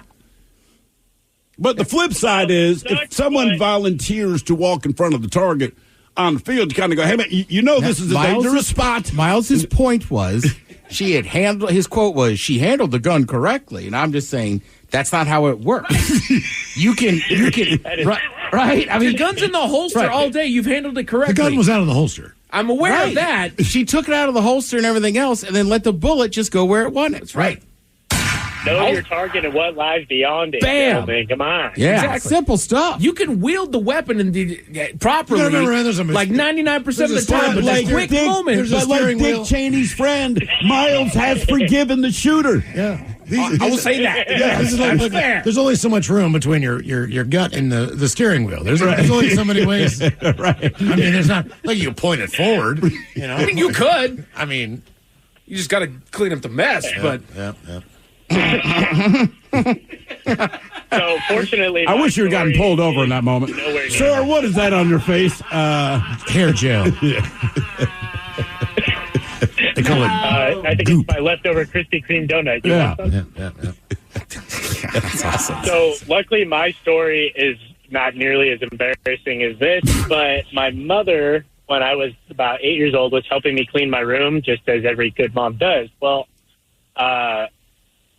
she was day drinking while helping me clean, naturally, and she was drinking some really clear-looking white wine out of a plastic Tupperware cup. Mind you, this is the same plastic Tupperware cups that I use to get water and juice. So when she brought that in, I thought it was water. And on a hot summer day, I'm really thirsty. So without even asking or thinking twice, I reach over and I grab this cup. And I'd say it's a good 24-ounce plastic cup. I slam half of it before I realize that this water tastes like S. And what happened? Did you get drunk? And I'm like, Mom, what the heck is going on? This isn't water. She turns around. She goes, oh, honey, that's not water. Like, what is it? She's like, you just drank a whole bunch of wine. And I'm freaking out because it's the first time I'd ever ingested alcohol in my life. And I'm like, oh, I'm going to die. I'm going to die. She's like, no, you're not. You're just going to get really sleepy. And, oh, boy, howdy, I did. I was out like a light. I bet. Your mom may have done that on purpose just to get her kid to sleep. How old were you? I was 8. Oh, yeah. How many hours do you think you slept? Oh, I definitely woke up at dinner time. I know I didn't wake up I know I wasn't out for a full 24 hours, but I'd say it was like late morning when this happened, and then I woke up at dinner. How was the headache when you woke up? Honestly, I can't remember. A little bit of childhood trauma in there. I forgot a lot of stuff. Yeah. Thank you. I mean, I kind of wish your mom had freaked out more. Didn't you have a associate of yours that had one of those marijuana? Cake pops, like the cake pops they have at Starbucks that look like a little pop, but it's chocolate covered weed. Yeah. Cake pop. Yeah, cake pop. But they're good. And someone brought them in for us. Then I had one left over, and there's a family that would stay at a local hotel around Christmas time. Right? They were local, but they would stay there. And it was just kind of their treat to themselves, take advantage of the pools. Anyway, there was a bar attached to the hotel, so I met them at the bar. And I mentioned to them, hey, man, and I know they enjoy the weed, so I said, I got a weed cake pop. I'm telling you, man, they are, first of all, they're delicious, and also you'll get stoned, right? This is a win-win situation. They're like, cool, absolutely, thank you. So as not to do it at the bar, one of them takes it upstairs to the hotel room. We don't give it another thought. We drink for maybe an hour. Whatever, I go home. Well, the next day I find out that one of the members of the family who's staying at the hotel, I believe she was anywhere from 4 to 6 years old. I cannot remember her exact age, but right around there. They had put her down for a nap in the room, but they left the cake pop on the nightstand next to the bed. When she woke up, as a kid would do, here's this magic cake pop. Hell yeah, I'm eating this thing. And she ate the whole thing. So they told me she felt so. How strong was that thing? They were strong. I mean, I'm a grown ass man, and I mean, I got stoned. I mean, they're homemade. Yeah, they're homemade, and So, I mean, it's not like you couldn't buy them in a store. They would not sell. They would close your store down, right? So it's just one of these. Anyway, this girl, she ate it, and they said they didn't think about it, so they went back up to the hotel room just to check on her, and they're like, man, she is out, and then they realized there's just the stem, and they're like, oh no, there's no question this girl has eaten all this weed. Fast forward, this girl finally wakes up, right? And they're not worried, but you just don't know what the effect would be. They said this girl wakes up, and the first words out of her mouth are, I'm hungry. I'm like, yes, you are. Yeah, I bet she was. She chugged, I want to say, 3 pints of water, and then ate 3 slices of pizza. And, all right. And they're like, they knew why she was so parched, and they understood why the idea of eating pizza was the greatest thing ever, but they could never tell her, yeah, you inadvertently got high. Feel like you got cotton in your mouth, honey? Yeah, there's mouth dry. Everything that you would say the first time you get stoned, but yeah. Good times. What did you get in your mouth, or what got its mouth on you? 206-803-ROCK.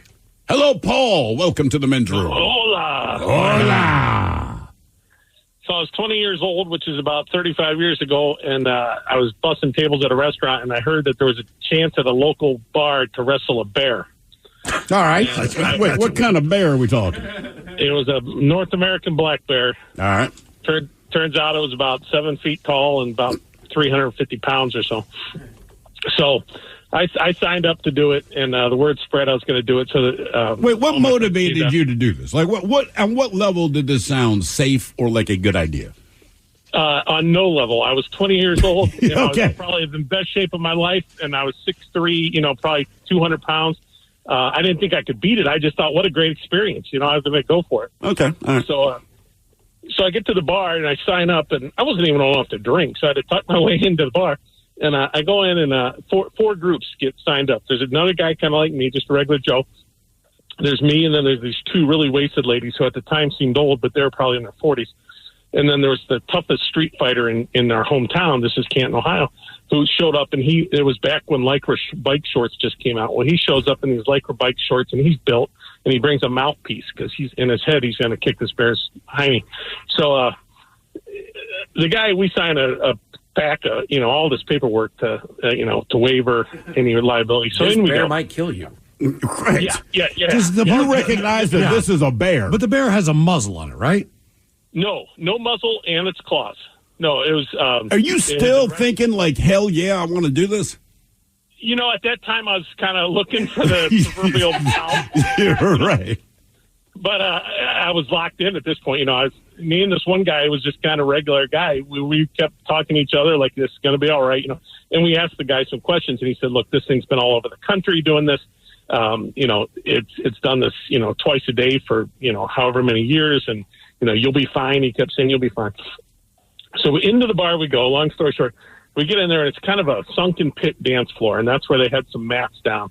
And there was a long hallway with a door, and then everybody was up watching kind of up above. So we're down in the sunken pit. Well, the first guy gets in there, who was the regular other guy, kind of like me, and we hadn't seen the bear yet. The guy said, you won't get to see the bear until it's wrestling time. Oh, so cool. This guy's standing out there in the middle of the ring, and they say, Caesar, the wrestling bear. And the door practically blows off this bar, and down comes this big bear just chugging down the hallway. It clocks this guy and sends him probably 10 feet across the room. Then it gets up behind him and starts to ride him.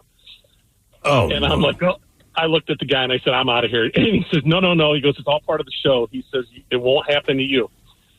And there again, I felt like there was nowhere to go. So I'm like, all right, man, I hope you're not lying to me.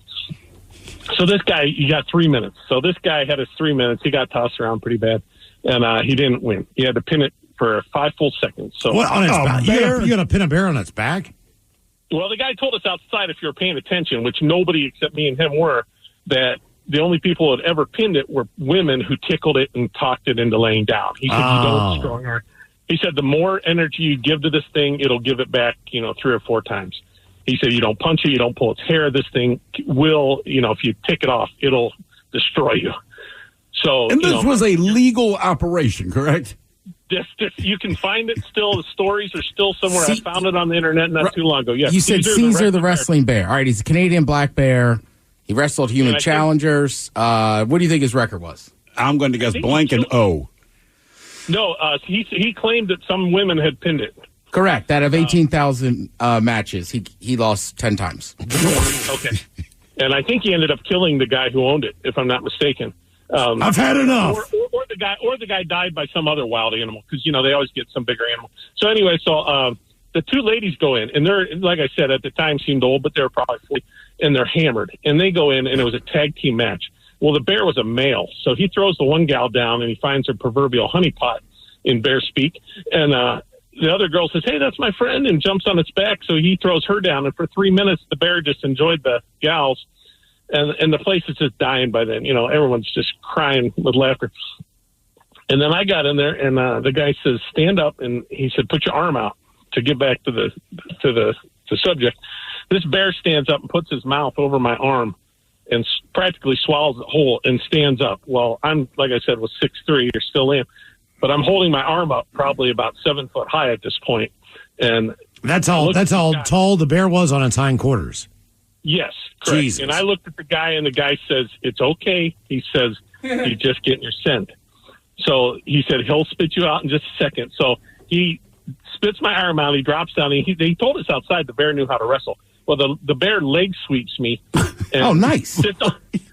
Yeah, I mean, it was the he's got ground game. Like the bear went in for a single leg just shot?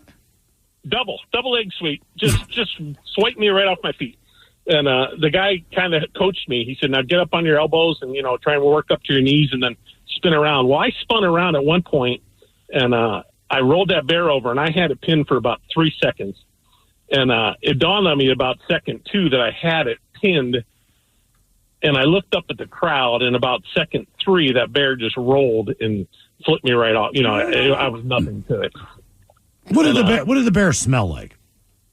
Oh, it was awful. I was going to say, it's a bear. Right. You can't bathe a bear. Unless they're... No, it lived in an air-conditioned trailer, and he said it ate well, and, it lived a good life for being a captive bear. Wait, hold on. Is that because of the air conditioning? I don't know. I don't, why it smelled, I don't know. It had like a greasy feel to it, and it smelled to all heck. Well, it's still a bear. Yeah. No, it was a large bear, and so around and around we went, and I didn't win, and but it also didn't. I had nothing embarrassing happen per se to me besides having this bear's my arm in its mouth. And then the street fighter went in and thought that he was the last guy in, and he thought he was going to beat this bear, and this bear just destroyed the guy. At some point I thought it was going to pop his. It didn't mean to, but his fang got caught up underneath his kneecap. And I was watching this guy's kneecap coming up, and I'm like, "Oh God, it's going to pop off!" You weren't allowed to punch the bear or be like that. No. The guy said under no circumstances you don't punch it, pull its hair, do anything. Okay. He said if you run, that bear will chase you, and it'll be like getting hit by a car. But it's not that you can't do it. It's just like I really wouldn't do this if I were you. You'd be a moron, yeah. And this guy tried to wrestle it and tried to really give it some muscle. And like he told us outside, the bear just gave it back probably 3 or 4-fold, and just tossed this guy around like a rag doll, But were you terrified the whole time? No, once I got done, I was fine. And not when you're done. When you're done, look, it's a roller coaster. When I'm done with the roller coaster, I'm not freaking out. But when you go down that first hill, once it started, I was focused on trying to. Because I think I was a busboy, so I wasn't making any money. I think if I pinned the thing, I won. I forget if it was $500 or $1,000 or something. So, in my mind, I thought once he said you could tickle it and get it to lay down, I thought, well, maybe I can get this thing. Did they have like a ring outside of the bar, or what were you guys doing? It was like a dab. No, this is on the dance floor in the nightclub, and there was a sunken dance floor, so everybody was up above, around, looking down into this pit, I would not even want to be in the bar with a black bear in the same room with me. I'm sorry. I'd be like, all right, this is my time to leave. I'd like to say alcohol was involved, but I couldn't even drink back then. I wasn't old enough. I don't know, man. If you told me in the 90s, right, there's no internet. We can't, this ended in like 90 or 92. 80s. Yeah. Right. If it's in the 80s, so he's like, you want to go get drunk and watch people wrestle a bear? Like, I'm going. Yeah. I'm definitely. The place was packed. See, that just amazes me that they could get away with that. That really does. Well, yeah. I guess until something bad happens. There used to be like a Roadhouse country bar in Maryland, and I wish I could remember the name of it because I was there a million times doing radio stuff. But they started out with live bull riding, all right, beside the saloon part. So there was like a countryside. And then there was more of a nightclub dance side to this place. Yeah. I think it was like down on 32 or something. I cannot remember the name of this place. But anyway, so they had live bull riding. And at some point in time, this is indoors. This is out. They had an outdoor pavilion that was a ring for bull riding. Okay. Now the bull riders, and they put everybody kind of like in a puffy suit. Like the dog training suit kind of thing? Kind of like. It just looked like you became a Michelin man. Okay. Essentially, and then they put a helmet on you, and then you stepped up on some steps, and then they had one area where, the bull was in there, and then you got on the bull, and you go. Was this bull as ornery as like a rodeo bull? Well, it's a bull. This thing is throwing people left and right, and they're all just drunken idiots. Yeah, of course. It's just the people at the bar. Apparently, at one point in time, and I was not there for this, but the bull somehow got loose, jumped over the fence, and then went into where like the line dancing portion of the bar was, and absolutely destroyed the inside of the countryside of this bar. So I don't know if the liquor control board shut them down. I don't know, whatever the deal was, but they stopped doing live bulls.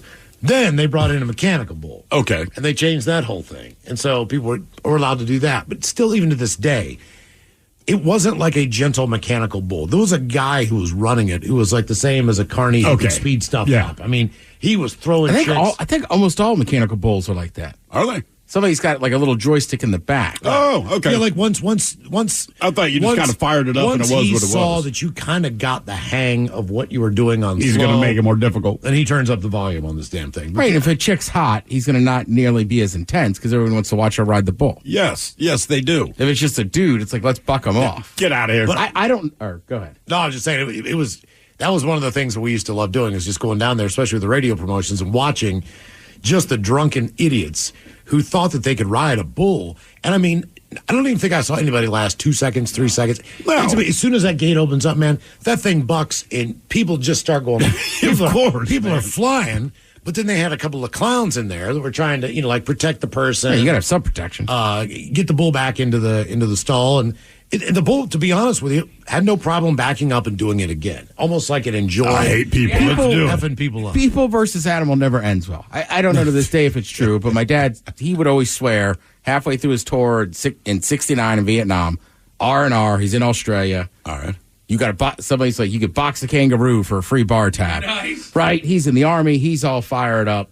And then it's like, how'd it go? And he's like, oh, that kangaroo destroyed me. Like, had super fast hands. Wasn't even a fight. They put gloves on the kangaroo. I think so. So, I'd have no way to qualify it. But I feel like a lot of this man versus animal stuff went on. Yeah, generally it doesn't, like you said, it does not end well. Look, man, once a year for a charity event to raise money for whatever it was, they would do donkey basketball. Where people would ride, all the teachers would ride donkeys against like some students riding donkeys, and basically you just rode a donkey and played basketball on the floor of the middle school. Right, it was on the basketball court, donkeys just running around. Everybody's on a donkey. How bad did that stink? Stunk pretty bad. Yeah, and donkeys, man. I mean, like they have hooves. Hardwood doesn't work with that. No. So there was a lot of people taking headers and spills and everything else just because donkeys, let's see here. I'll count up the return of Who Sucks Less, and we got your emails on the way next in the men's room at KISW.com. What's up? It's your boy, the Ted Smith from the men's room. And did you know I have a podcast? Well, I do. The Podcast. New episodes uploaded every Wednesday on the Odyssey app. This episode is brought to you by Progressive Insurance. Whether you love true crime or comedy, celebrity interviews or news, you call the shots on what's in your podcast queue. And guess what? Now you can call them on your auto insurance too with the Name Your Price tool from Progressive. It works just the way it sounds. You tell Progressive how much you want to pay for car insurance, and they'll show you coverage options that fit your budget. Get your quote today at Progressive.com to join the over 28 million drivers who trust Progressive. Progressive Casualty Insurance Company and Affiliates. Price and coverage match limited by state law. You're working from home. You settle in with a cup of coffee, ready to get the day started. Before you look at that to-do list, turn on your favorite Odyssey sports station on your smart speaker. We'll keep you company and bring you the latest updates from your teams while you tackle your inbox or get ready for another meeting that probably could have been an email. Power through the workday with the entertaining sports coverage you love from the local voices you trust. Just ask your smart speaker to play your favorite station. This episode is brought to you by Progressive Insurance. Whether you love true crime or comedy, celebrity interviews or news, you call the shots on what's in your podcast queue. And guess what? Now you can call them on your auto insurance too with the Name Your Price tool from Progressive. It works just the way it sounds. You tell Progressive how much you want to pay for car insurance, and they'll show you coverage options that fit your budget. Get your quote today at Progressive.com to join the over 28 million drivers who trust Progressive. Progressive Casualty Insurance Company and Affiliates. Price and coverage match limited by state law. You're working from home. You settle in with a cup of coffee, ready to get the day started. Before you look at that to-do list, turn on your favorite Odyssey sports station on your smart speaker. We'll keep you company and bring you the latest updates from your teams while you tackle your inbox or get ready for another meeting that probably could have been an email. Power through the workday with the entertaining sports coverage you love from the local voices you trust. Just ask your smart speaker to play your favorite station. Are you you a bartender that dreads the phrase, "Hey, can you put the game on?" At Sports on What, we understand your pain and we're here to help. Over-the-air, satellite, cable, or streaming, Sports on What knows what channel the game is on, and you can too. Follow your favorite teams, set alerts, and filter by provider to get the results you need. Stop wasting time searching and never miss kickoff again. Just download the Sports on What app, and you'll always know how to watch the game. Available for Android and iOS. Start your 7-day free trial when you download Sports on What and subscribe today. The debauchery rolls on. You're listening to The Men's Room with Miles and Thrill. 99.9 KISW. Return of Who Sucks Less on the way, but first time for a few emails from the men's room at KISW.com. You've got mail. You've got mail. One on the polishing glasses world. Asking why when you get a glass of wine or a bottle of wine comes to your table, all the glasses seem to need to be buffed out by a cloth napkin. Yes. And they make sure it's absolutely clean, but why no other beverages? So if you get like a really nice mixed drink, they don't do that. No. So the question is why? Trista writes in, guys, when I worked at a pub in Germany, we washed the beer glasses by hand and wiped each one dry inside and put them on the shelf. Then when we grabbed a beer glass from the shelf, we dipped it in water before pouring the beer into it. Supposed to make the head of the beer better. Oh, that's my wife started dipping her head in water. I've been to like bar houses that have that type of mechanism. Yeah. Browers in Fremont used to do that. Quick spray on the inside. The Tornado on Roosevelt used to do that in the 65th. Browers is closed now, right? They closed at the end of July. They collapsed under their own pretense. I'm not sure, yes. You're ordering what? Oh. You offer it, dumbass. It was just voted the best beer in America. Oh, you're one of those guys. You offer it. Oh, let's see here. I'm sure you said it, but Stella's the only one I know that if you have it on draft, they'll always do it with the Stella glass. Yep, that is, yes. Yep. I mean, do it with all of them. It just makes me feel fun, fancy. It really does. And a little funny. Bacholos, can you please help me in wishing everyone's favorite coworker, Dave, a happy birthday? Gonna get a what the F is that? And a you, your girl, and your Johnson jingle. Thanks for the entertainment over the years, guys. That from Alex. Oh my God! What the is that, bro? You, your girl, and your Johnson.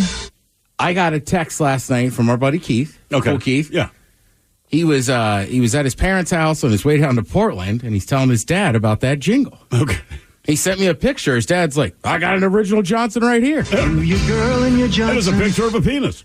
Well, it was a boat engine. Right. But I was just like, I literally went, that is awesome. That is fantastic. I like the full 30, though, better. You, your friends, and your Johnson. You, your girl, and your Johnson.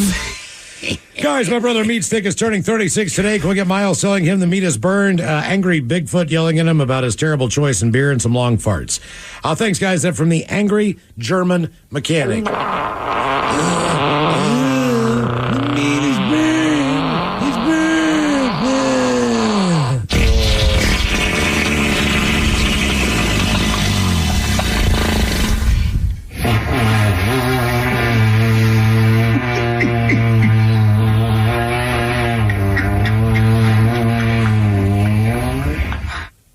Magellas? You know, I used to work at frickin' Browers, so I know the only kind of beer you should drink. Stop drinking the beer you drink. You're such a loser. Why don't you drink beer I recommend? Yeah, it tastes bad, but it's in a fancy bottle. Sorry. Do you recommend the California Pilsner or the one from Oregon at Deschutes or the Washington Chuck? I don't recommend anything you ask. I would not drink a Pilsner, and I would not be seen drinking one. Oh, okay. Thank you. Why did you offer it? Could you turn some music on in here? Maybe a sporting event or TV? You guys used to play Belgian metal and German stuff. Now you just...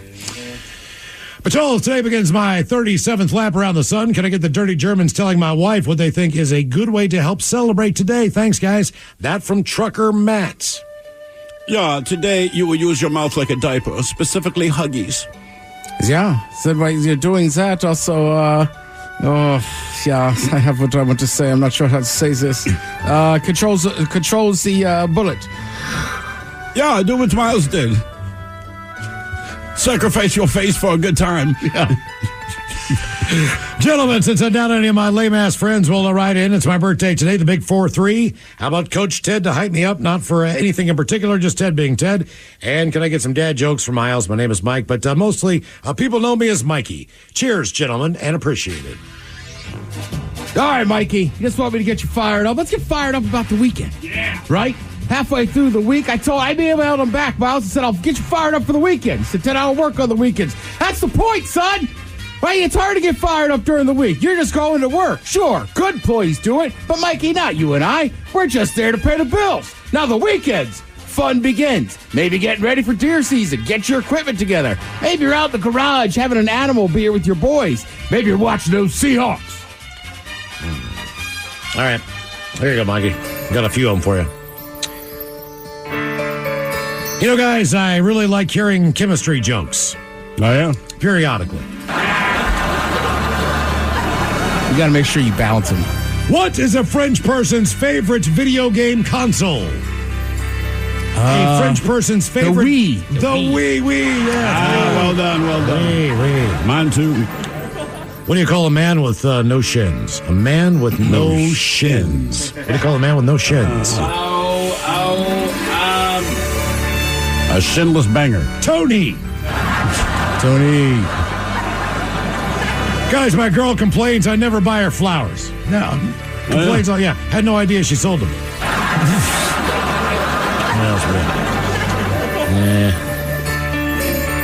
Why is there no milk in Turkish coffee? Why is there no milk in Turkish coffee? I don't know. Because of curds. Wow. Political jokes. I did not think we were going there. Yeah. What do you call it when Batman skips church? When Batman skips church, what do you call that?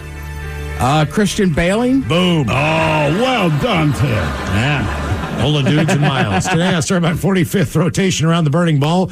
I love my own personal holiday there, and I would love it if the captain would tell me how he would make my special day even more special. Thanks for keeping my days full of laughs. Set from Rose in Tacoma. Ooh, well, ahoy there, Rose in Tacoma. Anytime us mascots want to have a special day, we call our friend Pablo. That's all you need to know. Pablo, he makes a special cocktail. It's made from toilet wine, Tide Pods, milk from feral cats, dish soap, and crushed up Xanax. You chill that for 20 minutes and then partake. Last time we teamed up with Pablo, Little Debbie, well, she throat punched Tony the Tiger. The Keebler elves got naked and ran through a subway station. And then Uncle Ben got a full back tattoo that read, "Where the white women at?" Good time. We told him it was a bad idea, but Uncle Ben insisted, and then he lost his job. Try to find him now. That's why. So, Rose, before you partake with Pablo, just keep that in mind. Crunch berries. Is that why Uncle Ben got fired? That is exactly what. Damn. Yeah. Wasn't supposed to discuss that publicly, but I think enough time has passed. Uncle Ben is still bitter about it. Is there a town where all these guys hang out? You know, Aunt Jemima, Uncle Ben, that Land O'Lakes lady. Well, you should have seen Aunt Jemima's back tattoo. It was pretty graphic. But tell us, want to wish our friend Tracy a very happy double nickel today. Hope she'll try her gift of a 6-pack of Men's Room beer while preparing for her oldest daughter's wedding on October the 4th. So give her a bong rip, some turtle sex, and the dirty Germans, telling her what retirement will be like. Love you guys. That from Julie and from Lance.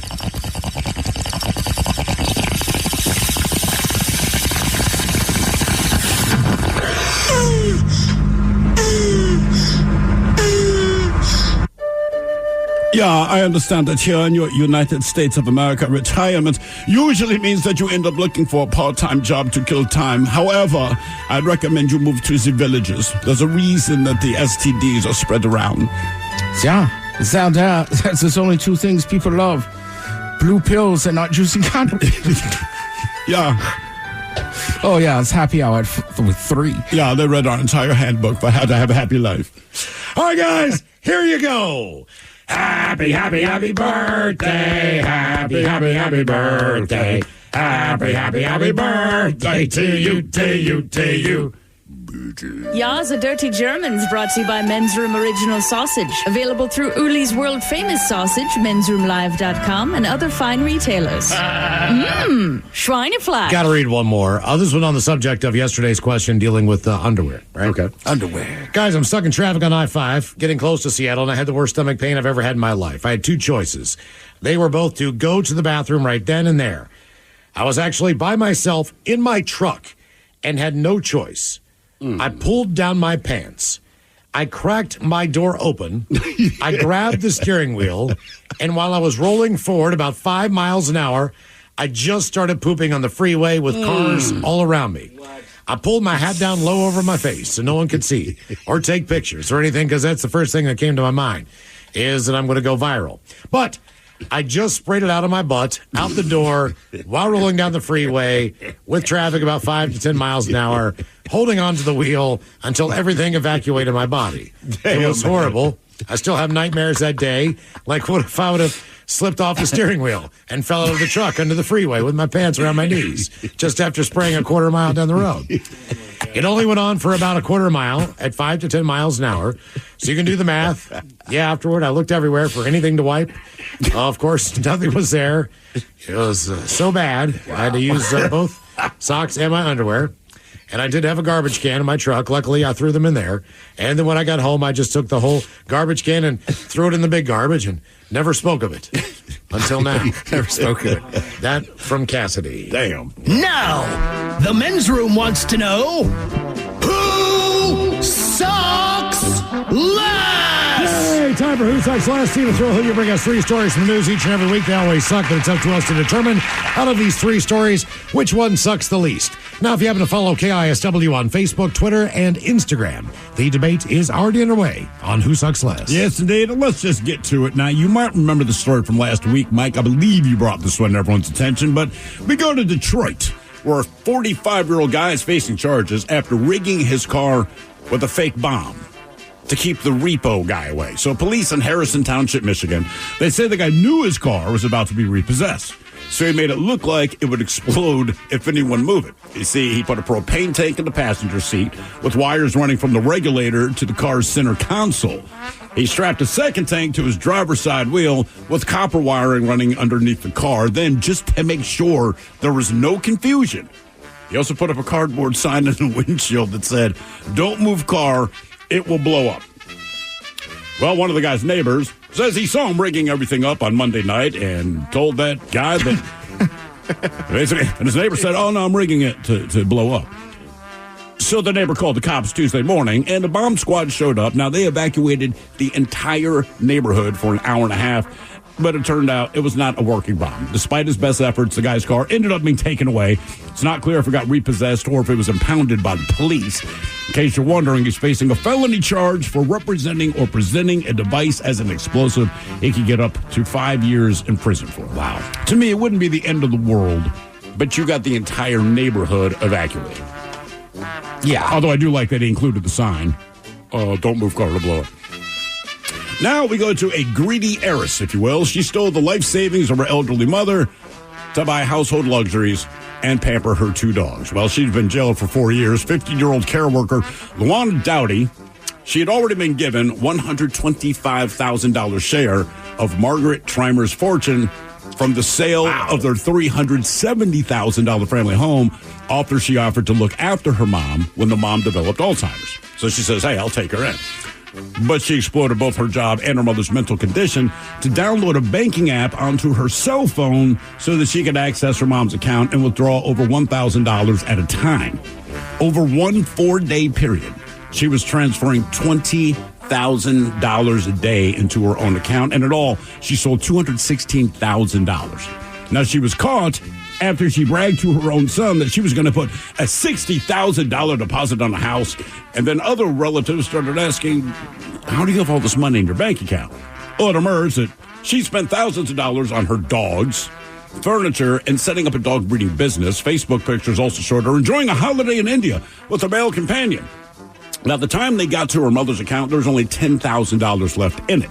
Anyway, a lawyer there said that the mother moved in with her daughter in June of 2021 after selling the family home, and that's where she got her initial $125,000. The court heard that the daughter later transferred $80,000 back from her ill-gotten gains, but she is now in jail for 4 years. So once the mom started developing Alzheimer's, she tells the rest of the family, "Worry not, I will step up." And they're like, "Good on you." But it was just to take her mom's fortune. Man, that's essentially it.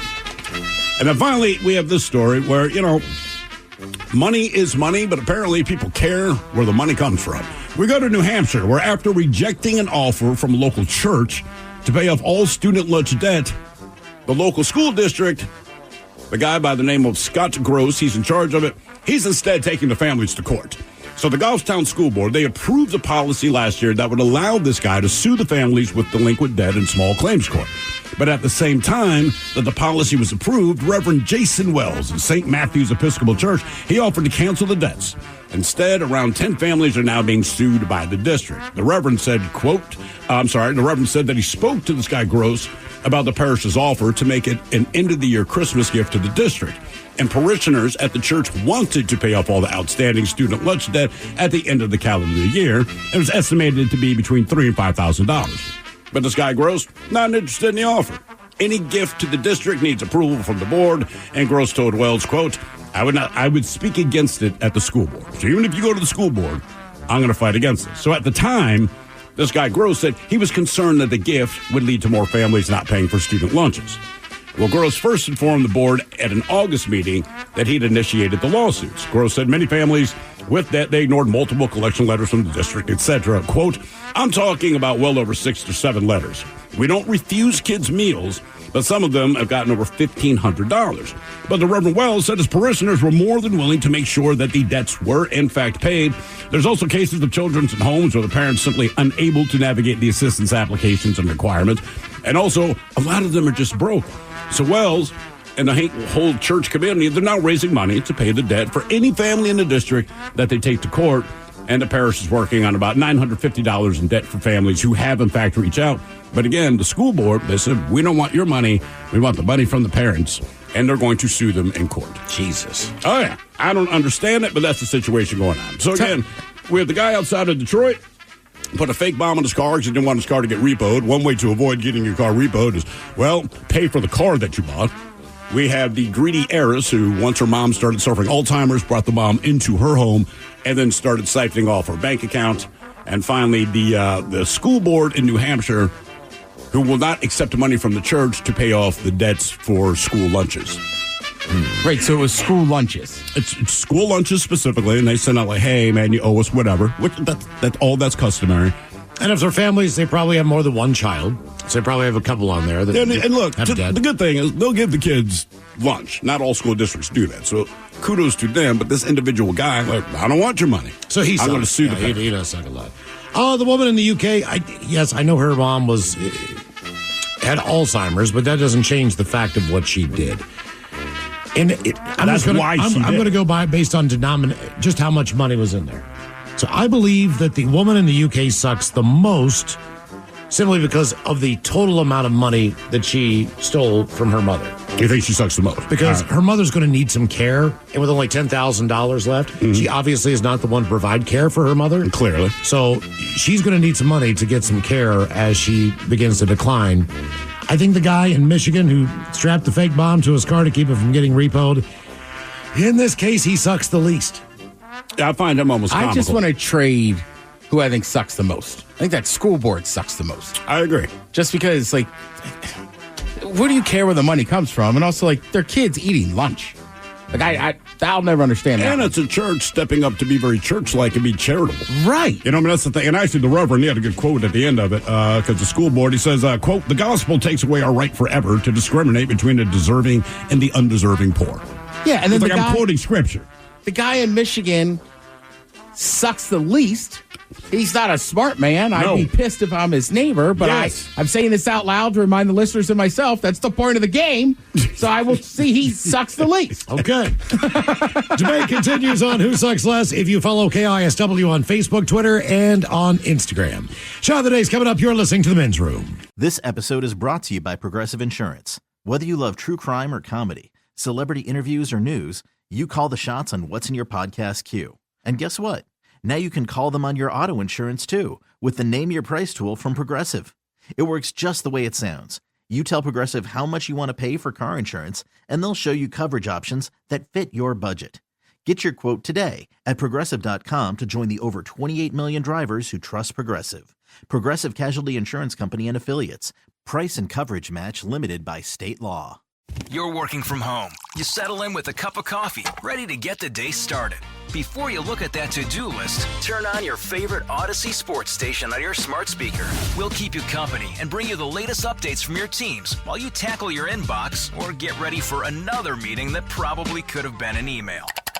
Power through the workday with the entertaining sports coverage you love from the local voices you trust. Just ask your smart speaker to play your favorite station. 99.9 KISW. The shenanigans continue. This is the Men's Room with Miles and Thrill. All right, a couple of minutes. We'll drink and toast for the shot of the day. And we do have your headlines on the way at 5:50. But first, quick check-in with Mike Hawk and some of the stories and headlines he is not working on. Well, thank you, Miles. A new theory suggests that Earth had a ring of its own way back in the day. I've heard that before. Doesn't shock me. And then what? Did like the moon take it away? Or? Well, their belief is that it became what we now know as the moon. Oh. So something slammed into the Earth. They say like a Mars-sized planet smashed into the Earth. Busted up blew a bunch all of the stuff out there. Like anything, gets stuck in the gravitational pull of the planet, then it coalesced into its own thing. That's still wild to me, that solid matter. You know, we think of it's kind of like how water droplets, as they come together, they start to make a bigger grouping of water. Exactly. Solid matter doing that still screws with me. Well, it's crazy. I mean, you get like, it's gravity and little dust particles they collect. Mm-hmm. Then they become rocks, and then it smashes into other rocks. And then the pressure is so great that it just morphs into a sphere. Right. That's so crazy, dude. A research Craziest place I've been inside of, Mike. What's the sphere. The sphere. Oh, okay. There you go. I was like, agreed, bro. I was sick in there. Wow, man. A research team discovered that Van Gogh's Starry Night painting actually mirrored real-world atmospheric turbulence with surprising accuracy. So you guys know kind of the flowing waves that they got going on there, and the spiral type of waves that they got going on there. So there is actually cosmic turbulence that if you could actually see it would look like that. And they actually mapped it out, and they said actually he's really quite accurate with the positioning of it and how I thought he was just real high. I know, right? He's just tripping in there. Not living by the Aurora Borealis. Yeah. No, I encourage you to go look at that one. That's pretty cool. That might be for you there, Steve. That is very much for me. We both know this. Oh, yes, sir. A new study explains that... Yeah. I mean, Miles might be right? Wasn't he famous for drinking absinthe all the time? Oh, yeah. That was mixed with a bunch of other stuff because it was way back in the day. So maybe he was tripping a little bit. But also, I don't think it's that crazy that a guy tripping could see atmospheric turbulence. Yeah. I'm sitting there looking at a picture of it now. And actually, now that you've said it and I'm looking at the way he forms his lines, it makes sense. I just sent it to you. I can see space moving, man. I'm going to cut off my ear. A new study explains that tiny black holes could be zooming through our solar system. A lot of space stuff today. That is a lot of space stuff. There's a lot of space There's stuff. never enough space stuff, Ted. I would be worried about black holes just firing through space, though, or through our solar system. They're not known for just passing by. You wouldn't have to worry about it alone. That's fair. Would it just destroy us? Yeah, I mean, it's not even... And a black hole could swallow our whole solar system? Or they're cruising through? It's cruising through the solar tiny black system. holes are cruising through. If it were like a legitimate black hole, like you wouldn't even worry about it. Yeah, we're hosed. Yeah. I mean, there's no way to sugarcoat it. We would slip into a black hole, and then the pressure would just condense us to nothing. Actually, it's spaghettification, I believe they call it. Really? So believe it or not, the way that the gravity works with these things, when it starts tugging on you, it kind of rips you apart, but you're elongating. I'm about it's to sucking say, you to a direct because point. it's a vortex, right? It's kind of like a Yeah, cyclone. it's a spinning thing, so you're so- just getting stretched along that cyclone. That's basically it. That's disgusting. But again, you would not Would worry not about even know it. Would not even know it. It would suck if you did. Not every couple has good communication skills, and luckily a new article fills in the blanks. Hang on, I'm going to try that one more time. Yeah. So tiny black holes. Tiny black holes, yeah. man. Longification. Spaghettification. I'm like spaghetti. Not every couple has good communication skills. Luckily, a new article fills in the blanks. The Men's Room Top 10. Smooth, crisp. The Men's Room Top 10 intimate questions for couples to start a deep conversation. I always ask my dates if they are spontaneous. Do they feel like just leaving the phones at home? Spur of the moment road trip out into the country. Just us. Just nature. no one around for miles. We can lay out under the stars, sip wine, fall asleep, and then I drive home. Yeah. It's like Castle's old joke. It's like an old man and a little girl that walk into the woods, and the little girl says, I'm scared. And he says, you're scared. I'm the one who's got to walk out of here alone. So these are intimate questions for couples to start a deep conversation. Yep. And they break it down into several different categories. There's actually a hell of a lot more than 10, but they break it down into different categories. So you have personal questions about your childhood, such as, who was your favorite teacher and why was that teacher amazing? Don't ask me that. Right? You know why? Because they didn't pay attention to us and I could get away with murder. That's why I like that teacher. They weren't a good teacher, but they're my favorite. Right. I have good teachers that I liked as I was growing up. Other than maybe like a band teacher that I knew in high school, they were my teachers. I have a couple teachers I'm still friends with from DeMatha. But like a couple of them, I've said this before, I realize now, like when I'm 17, 18, they're only in their early 20s. They're fresh out of college. Yeah. But honestly, the best teacher is a guy named Mr. Macheski.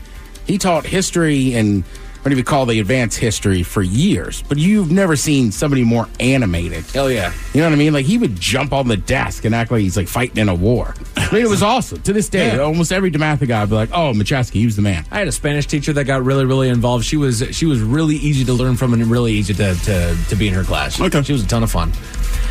Questions about your partner's likes. What's your all-time favorite piece of clothing? Why do you like wearing it? These are deep conversations. These are deep conversations. Why do you like wearing it? Why do you like wearing your favorite piece of clothing, and what is it? I don't know if I have one.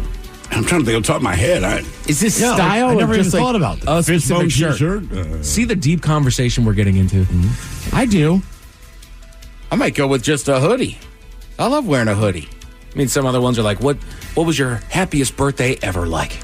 I was really happy, and I enjoyed that it was my birthday. I was 30, got smashed. I don't remember a lot other than falling asleep on the pool table. My buddy Tony saying, come on, man, you're better than this. And me saying, clearly, I'm not. I did get to call my mom last night. Wish her happy birthday. Nice. And when was her birthday? September 6th. Yeah, you're on that. God. Had she been waiting? I don't know. How did you approach this? Because it was bugging you yesterday. She's like, yeah, I know. I spent it with your brother and your sister. And we went out to dinner. Wow. Okay. I said, that's cool. I'm getting around to it. You didn't have to cook then. So does this make you mentally even for I when believe so. she forgot yours? I believe so, yes. See, it's working already. It's a deep conversation. My dad's is tomorrow. I got to remember that. Okay. I wrote it down on my calendar. Good job, Miles. Also learned how to set alerts on my phone. Attaboy. Yeah, we were smoking yesterday, and I can't remember what we were talking about. Miles just goes, oh, S. I'm like, what? He's like, dude, my mom's birthday was like 3 weeks ago. I'm like, yeah, dude, you got to get on that. What made it finally click in your head like a week late? Because I thought about the fact that my dad's is in a couple days away, and I was like, oh my God, my mom's is like 2 weeks before that. Oh no. I'm sorry, Mommy. Oh no. Oh no. Oh, my bad. She's 75 too, which is kind of no. Kind of a biggie. That's a milestone right wasn't there. like 72, 73, 71. No, 75. Intimate questions for couples to start a deep conversation. Questions about your partner's dislikes, like, what's your least favorite holiday? What? Valentine's, baby. Yeah, I mean, do you want the honest truth, or do you want me to sit there and lie to you? As a dude, it is Valentine's Day, without a doubt. I don't count Valentine's because it really only affects you if you are in a relationship. Right. I'll still say New Year's. Okay. New Year's Day? It can get depressing. Well, and just... for whatever reason, like last year, I kind of broke my rule and I went out. But like I said, I just loved college football so much, and like when I was working part time in Baltimore, like I would volunteer to work New Year's Eve because I wanted New Year's Day off to watch football. Gotcha. So like, and I hate the term amateur night, but I feel like New Year's Eve is the one where even I say it. Because I'll go out drink on St. Patty's, Cinco de Mayo. You give me a fake drink and holiday, I'm in. But New Year's Eve, it just. I don't know. It feels champagne, dude. And there's so much pressure. You got to do this. You got to do that. Right. You want to get dressed up and pay $100 at this restaurant? Hell no. More questions about your partner's dislikes. What color do you detest? I mean, circumstantial. It is. I don't mind the color brown until I look in the toilet. You know what I mean? I don't always dislike brown, but there are moments. What's worse I to would you? say I don't like pink, but there are moments where it is my favorite color. What's worse to you, smoking or chewing gum? Well, I'm not going to ask. Well, I mean, no offense to anybody, but like, it's got to be smoking. It depends how you chew your gum. Right? There's those clicky people that just... You're not wrong. I'm just saying, I don't know. Like people, there's like, you could chew gum in bars. Yeah. Right. It's not like, chewing gum's got so out of control. People are getting sick from secondhand chewing. I like these last two. What's the meanest thing anyone ever said to you? Just so I know where the bar's at, right? Man, I can't even.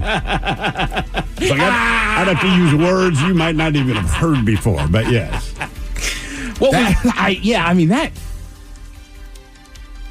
Maybe there's a reason I'm still single at 43. I'm like, I don't know if I want to know her answer to that. Exactly. Well, it's probably something I said. I've been together for 20 years in a relationship. Inevitably, we have said some horrible things to each other. Last one of your partner's dislikes. What was the worst day of your life like? Well, you said I do. Day my mom died. Yeah. That'll do it. That's a pick-me-up. Yeah, that's right. Exactly. Yeah. Like, really? You want to talk about this? Let's get into this conversation. Yeah, mom died. The omelet was runny. It was a really bad day. Right. Coffee was cold. Right. And my mom died. Dunkin's was closed. Yeah, right. There is some people that do. It's like, well, and then they just like slide, like, what? All right. I hit every freaking red light.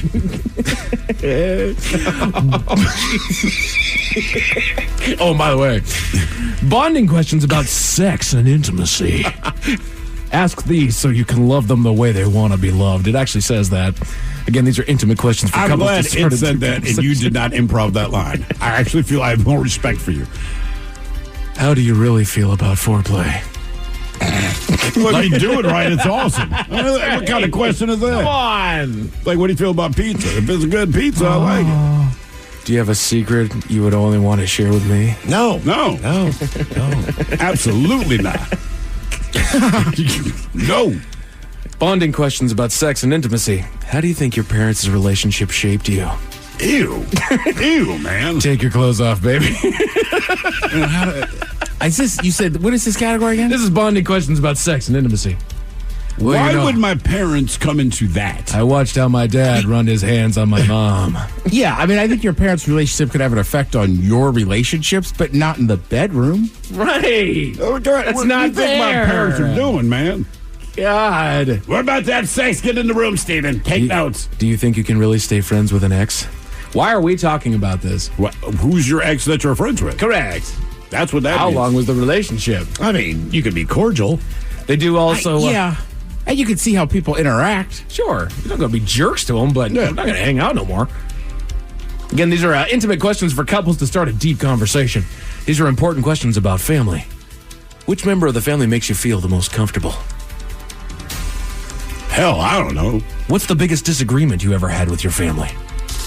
It's family. Disagreements and the biggest... they're two different categories. What to eat for Thanksgiving as a side. Right. I mean, Guess what? My family pisses me off. Okay. That's what family does. They're family.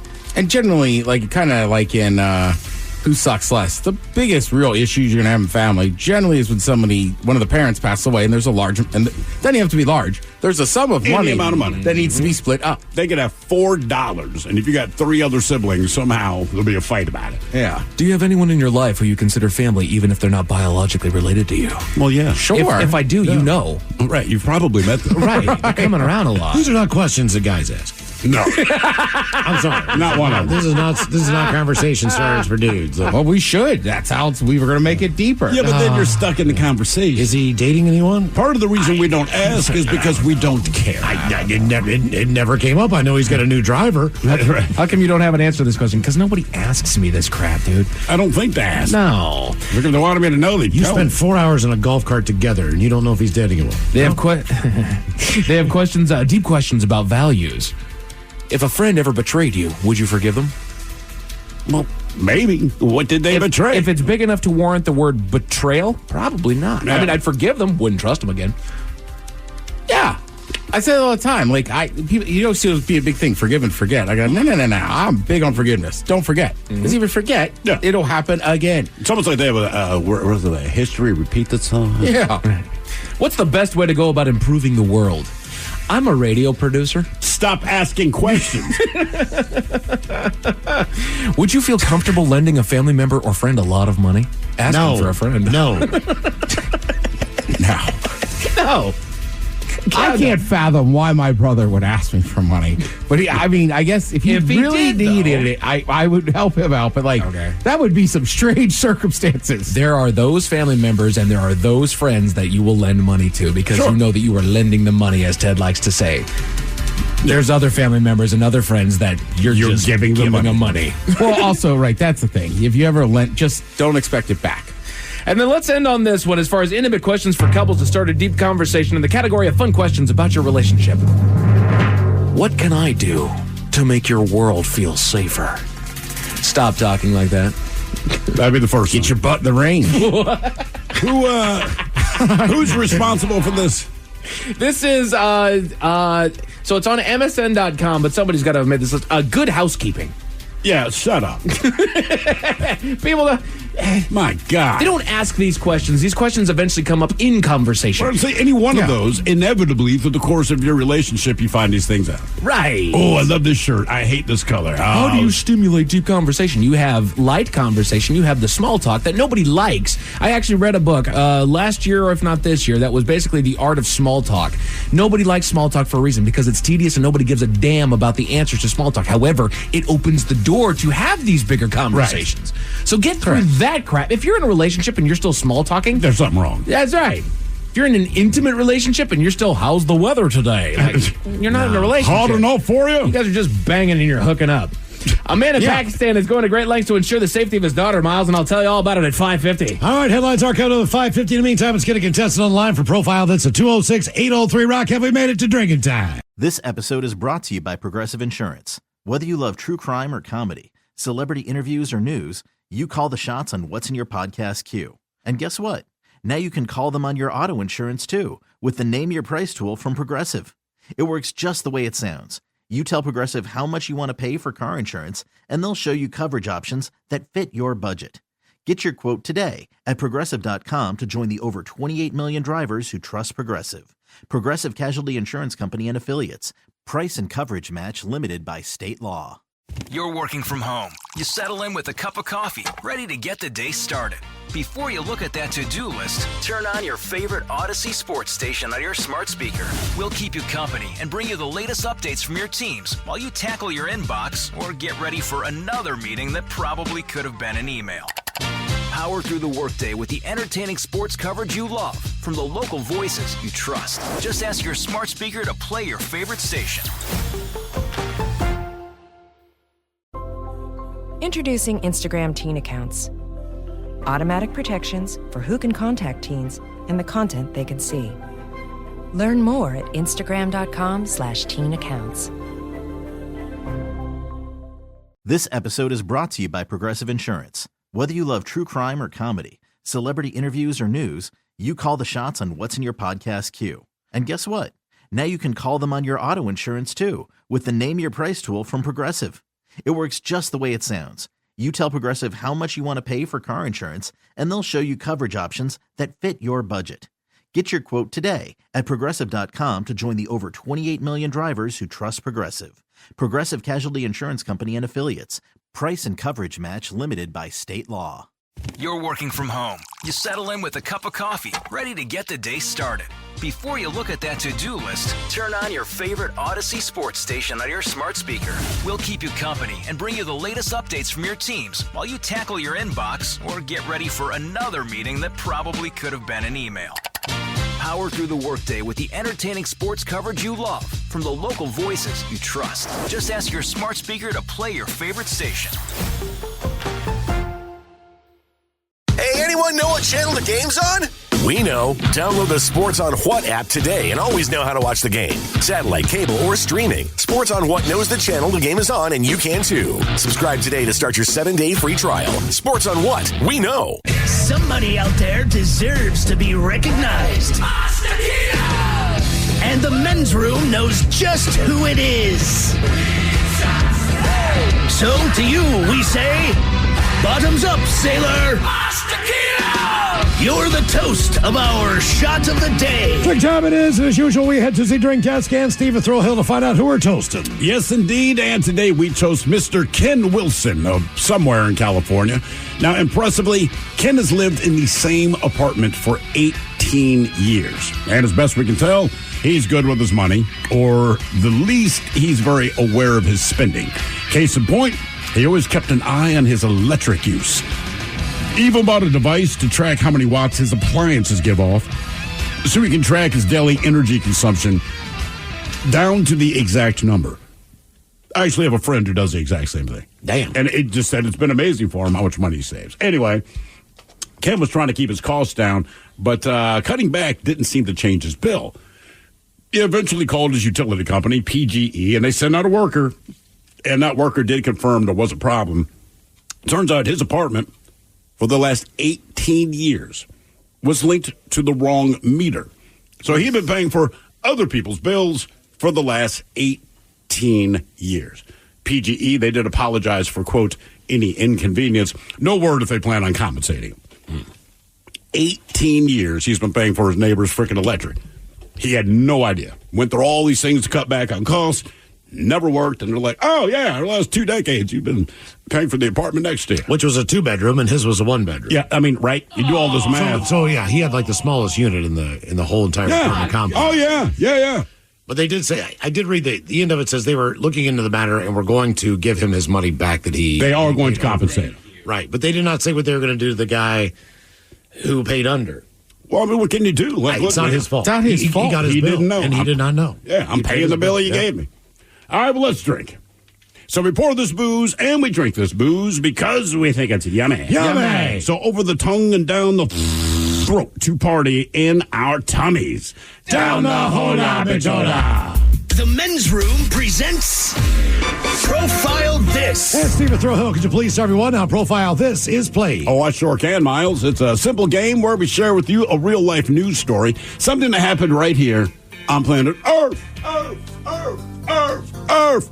And as you listen to the story, based on the stereotypes you believe to be true of people and the decisions that people make, we'll ask you what it is you think makes the story a story. Hello, Tim. Welcome to the men's room. Hello, gentlemen. How are you today? Hola. We're doing well, Tim. And Tim, you understand how this here game is played? I do. Real quick, Tim, what was the name that you gave me? Silly Philly Tim. Oh, Silly Philly Tim. Silly Philly Tim. Talk about Monday's game. Oh, I see. Oh, why not, Silly Philly Tim? I've been hearing about the Raiders-Ravens game. Trust me, it's been fun. But Tim... Yeah, it felt like the whole broadcast. Philly got bucked. Yeah. That whole broadcast was how great are Philly fans? I know. That's all you heard. All right, Silly Philly Tim. We have 3 categories for you today. We have Bite Me. In other words, what did someone find in their food? Interior decorating, where you guess the foreign object that ended up on the inside of someone. And finally, we offer you Seriously, where you guess the petty conflict that led to extreme violence. Ooh, you know what? I think I'm going to have to go serious.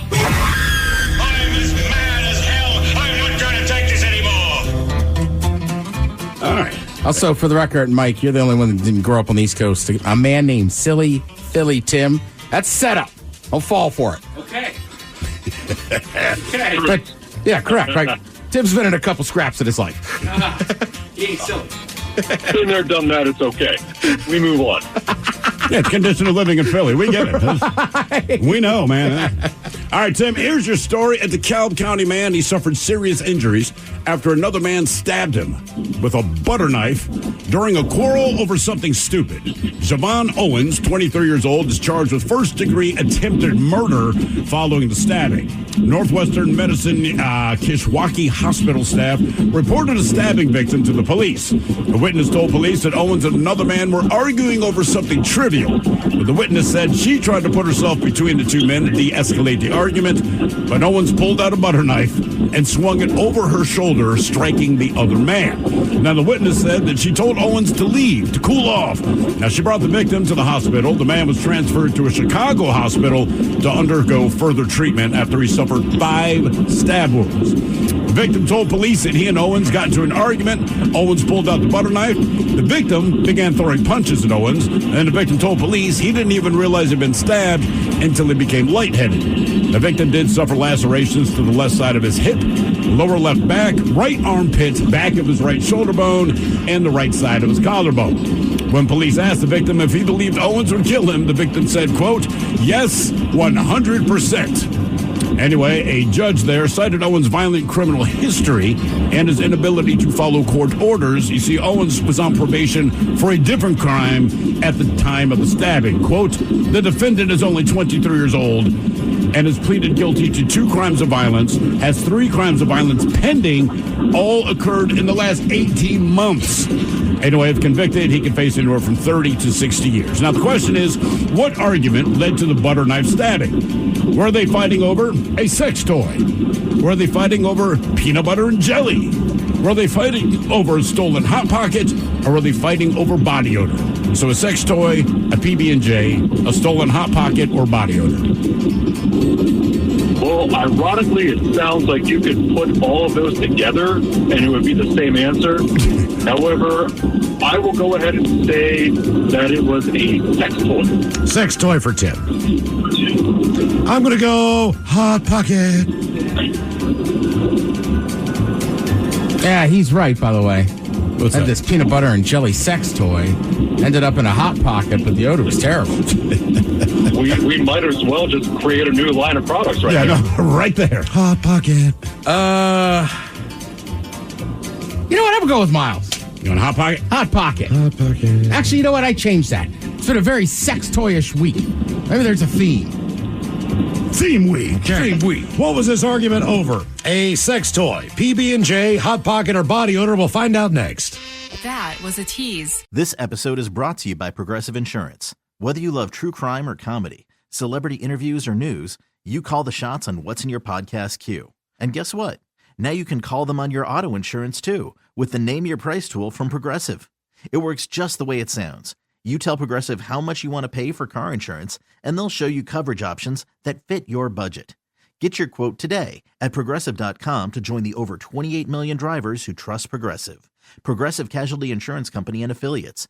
Price and coverage match limited by state law. This episode is brought to you by Progressive Insurance. Whether you love true crime or comedy, celebrity interviews or news, you call the shots on what's in your podcast queue. And guess what? Now you can call them on your auto insurance too with the Name Your Price tool from Progressive.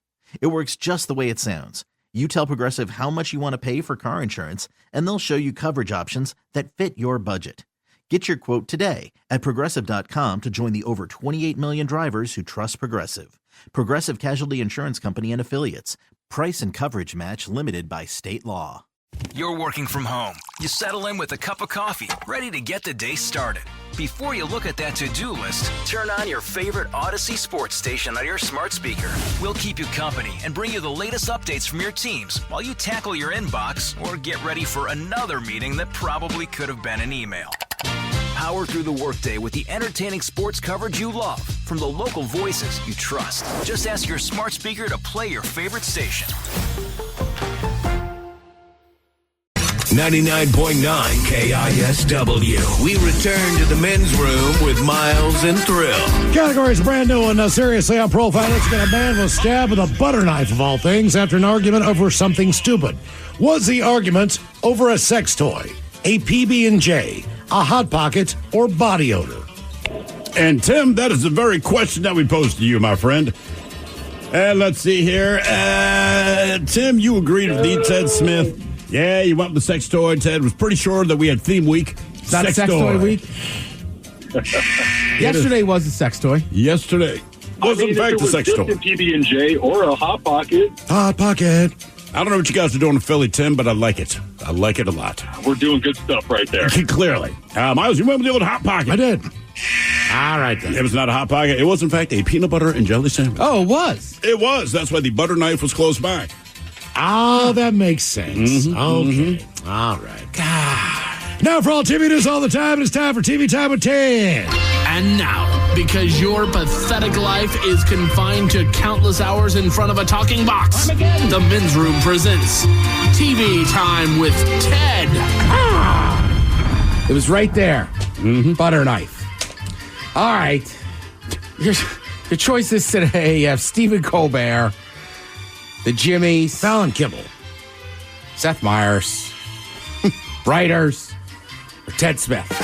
Is it Ted or is it late night? It's right there. The title. These guys have teams of talented writers come over their monologues each and every night. It is up to you to determine, is this an actual late night joke and from whom, or could it be a The Ted Smith original? Sean Diddy Combs was arrested for sex trafficking and racketeering. Many of the charges centered around these wild sex parties he referred to as freak-offs. And they seized cases and cases of personal lubricants and more than 1,000 bottles of baby oil. More than 1,000 bottles of personal lubricant? They won't be able to keep him behind bars. He's going to slip right out. Myers. Writers. Kibble. Diddy got arrested. Sean Combs is in custody in New York. He was indicted on charges of sex trafficking and racketeering. Many of the charges center around these wild parties he referred to as freak-offs. And they seized cases and cases of the kinds of personal lubricant and more than 1,000 bottles altogether. More than 1,000 bottles of lubricant. They won't be able to keep him behind bars. He's going to slip right out. Also, do not use baby oil as a lubricant. Do not. A guy in Spain claims he's making good money as a professional wedding destroyer. Brides with cold feet hire him to show up and object, so they don't have to go through with it. Back in my day, we just got Uncle Dave drunk and sent him to the wedding. The Ted Smith. It's either you or Colbert. That was me. All right.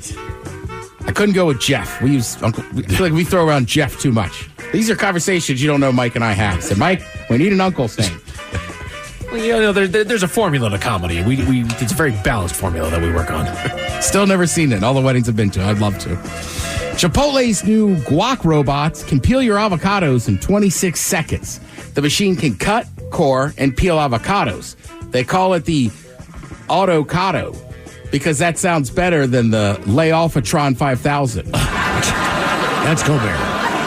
Yeah, I got it. That is Colbert. Chipotle's new guac robots can peel your avocados in 26 seconds. The machine can cut, core, and peel avocados, and they call it the Autocado. Because that sounds better than the Layofatron 5000. The FDA just proved a sleep apnea detection feature for the new Apple Watch, as opposed to the old sleep apnea feature, your wife rolling over and slapping you. Fallon. That is Fallon. The FDA just approved a sleep apnea detection feature on the new Apple Watch, as opposed to the old sleep apnea detection feature, your wife rolling over and slapping you. Just for the records, the writers did send me almost the exact same joke yesterday. Yeah. I didn't read it till after I had already printed off my jokes. And I was like, damn, that's good work. Well, I hate to tell you, Ted, they've accepted my application on the Tonight Show. So he's gone. I'm going to have to get off the staff. Yeah. Well, it would take a lot to get a full-time gig, but I'm pretty sure late night shows, they used to. You could just send them jokes and they'll send you a small amount of money back. Do they still? I don't know if they still do it. Yeah, I know they used to. Huh. Well, give it a shot, Mike. See what happens. Let's see what we can do. All right. David Letterman showed up for jury duty in New York on Monday. It was a cryptocurrency case. He didn't get picked then. I want to say there's an update now that he ended up getting on a trial like yesterday or today. But basically, he's just still joking around. Judge asked him where he lived. He said Hartford. Right. Connecticut, as opposed to New York. Trying to get out of it. Right. But he's always lived in Connecticut, hasn't he? He must. I mean, he's got to live somewhere in New York. If he's there's got to be a home there or something. Yeah. He's got to have a property, an apartment. Well, his show was always famously from New York City, right? What, the Hello Deli, all that kind of stuff. Yeah. So, you know what, Miles? He probably has homes in both. Exactly. Which raises a good question as somebody that's never owned a home, or especially not two homes. Like, if you have homes in different states, I guess you do get jury duty summonses to both states. Yeah, I would think so. But you could only vote in one. Correct. Right. That was always my impression. Basically, you got jury duty in the state you voted in. Mm-hmm. Unless you're the state of Maryland. You still want somebody to do jury duty when they had moved to the state of Washington 10 years before that. I mean, look, Letterman's Letterman. He's still kind of doing funny stuff. Does he have a job? Currently working for some company called Netflix. Right. Does he have a spouse, significant other? I had both. Currently, I just have a spouse. I mean, wow. Wow. Right. I mean, he's kind of famous for that, too. Yeah, I mean, he's just doing his thing. I mean, I don't know. David Letterman, he's always come off kind of swarmy to me as well. I loved his show. I think he's great at it. But he's always been just one of those guys, right? Super funny, but I don't know that I'd want to hang out with him a ton in person. Yeah. I don't know if that makes sense. Like Fallon can be annoying sometimes, but like Jimmy Fallon, like I feel like if you ran into a bar or like a restaurant and he's having fun, you'd have fun with him. Yeah. Yep. Letterman seems more like I'm in a fancy restaurant. Leave me alone. Leave me alone. Right. And then, like I said, not a bad thing. I just, Kimmel, I'm not sure about. Yeah. I don't think I'd really want to hang out with Kimmel. You're going to catch Jimmy on the right night, I think. Not that he's a bad guy, but I feel like he's to himself. Yeah, I think Fallon wins that battle easily. Oh, yeah. Of like late night show hosts you'd want to hang out with. Oh, yeah. Seth Meyers probably be okay. I think he's got the swarmy yeah. sense of humor as Letterman. Yeah, he's probably in there, I'd say, with like what Mike just said about Kimmel. Like, I bet if you get Seth Meyers on like a fun night, he's cool to hang out with. Sure. The best might be Craig Ferguson, if you ever run into him. Oh, he's the man. I mean, not that he's on anymore, but I missed him. It just seems like he would be a good guy. He's not going to be in a bar because he's sober. He came through to the Tacoma Comedy Club earlier this year, and I missed the show. Our boy VD went to it. He said it was fantastic. I love that man. I will say, though, Miles, you're right. He's been sober for years, but he's so Scottish, and he had like all those weird puppets and everything. Yeah. Like I bet he wouldn't want to hang out for 2 hours, but he strikes me as a dude who'd be like, well, yeah, I'll go down to the pub and chop it up with you for an hour or two. Yeah, why not? Yeah, Ferguson was pretty awesome, man. I kind of miss seeing him. New documentary, Nothing But a Good Time, the uncensored story of 80s hair metal. Look, if you're shocked by this story and you know anything about the 80s, what rock have you been under, or get your head out of the toilet because you're out, like the drummer from Warrant, he admits Cherry Pie video, a little misogynistic. We were talking about this earlier, Ted. The whole era. David Lee Roth, California Girls, Motley Crue, Girls. I mean, Hopper Teacher. You know the videos. You know what it was all about. It was about having fun, drinking, drugs, and women. And that was the formula. And we're done. And it was, they didn't get really into too deep topics. It was pretty well, no, we're rock and rollers. We're going to rock. We're going to have fun. We're going to talk about it. That was it. Great party. Yeah. I don't know what that line is, because I don't think a ton of stuff has changed. I mean, look, at the end of the day, the bulk majority of... Jesus, I don't want to get in trouble. People are going to find other people attractive. Yeah. Right? So nowadays, right? I mean, hell, Jay-Z had a song called Girls. Mm-hmm. Right? And like, I like the 99 Proms, Bitch A1. Right, and the guy that used to be a producer at MTV said, so I don't know how we got flagged at the time. Objectifying women kind of became the rule. You look back at it now and you're like, how do we let him get away with it? Like Jay-Z said the same thing. He's like, I made that song in my 20s. I don't know if I'd make it now. But even if you look at some of the female, like Cardi B is not shy, right? I mean, she's a little rough around the edges, but like I like some of Sexy Red songs. Or like she is putting it out there. Or Lado with Big D energy. I mean, look, you can say what you want about the glorification of anybody, but Dr. Feelgood was about a heroin dealer. Right. Heroin dealers kill people. This is not, you're not killing anybody with a, like, so you can look at any of those things and break them down and go, all right, if I want to find something to pull out of this. But, I mean, he's self-admitting this. He's saying, like, yeah, well, that was it. I mean, it was, but like in the end, it's art and it's all phony crap. I mean, like you're not glorifying a serial killer because you release Silence of the Lambs. It is what it is. You were in the moment. That's what the moment called for, essentially, with hair metal, and that's what you did. And if you didn't do that, you were like Judas Priest or Iron Maiden. I mean, if you weren't them, then you were probably one of these ridiculous hair metal bands. Yeah, and like it's just part of what it is. Especially, like we live in obviously a capitalist society. Sex sells. Yeah, always has. always will. Always. You know what I mean? What's the biggest money-making industry on this planet? Porn. Yeah. Yeah, right? I mean, even porn, just... whatever. You can talk about the NFL. You can talk about Premier League. You can talk about video games. They all do really, really, really well. But a pair of boobs crushes them all. I'm looking forward to the show, the documentary on the 80s and just hair metal and metal in general and all that crap. I never grew up with it, yeah. Yeah. I was in the middle of it. I mean, I had all the albums. I had all the cassettes. So. Nothing but a good time. The uncensored story of the 80 hair metals. It's streaming on Paramount Plus right now. I don't have Paramount Plus. See, this is how they get you. You are right, though. I mean, I think, right, because again, I'm right, what are we, 12 years apart? So, like, I'm a kid in the 80s. So, like, I kind of remember that stuff. The main thing I want to know with, like, Motley Crue and Poison is, I mean, look, when I'm going through that age, it's like, these chicks are hot. Yeah. But they're dudes. Like, what was with all the spandex and, like, the glossy make, especially Motley Crue? It's like, when I watch stuff about them, they were like this rough and tumble crew of dudes. And it's just like, I don't know. Like, I want to know where that part came from. Like, when did you guys decide to start wearing a lot of makeup and basically dressing like women? Well, it's weird, man, because when Motley Crue first came out, they kind of dressed like Judas Priest, right? Then when they did Shout at the Devil, it was like Judas Priest if you were approaching like clown status, right? It's a little more ridiculous, but you go, whatever, it's how it was rolling. When they put out Theater of Pain, Home Sweet Home and all that crap, that's when they got into like all the pink and all the big the poison, super, the poison yeah, look. the kind of the poison look. And the thing is, during that time, whatever they say in this documentary, here's the fact. Whatever Motley Crue did is what every band did after that. So seriously, Motley Crue would switch up to, they came out with Shout at the Devil, and all these bands started to look like them because they blew up.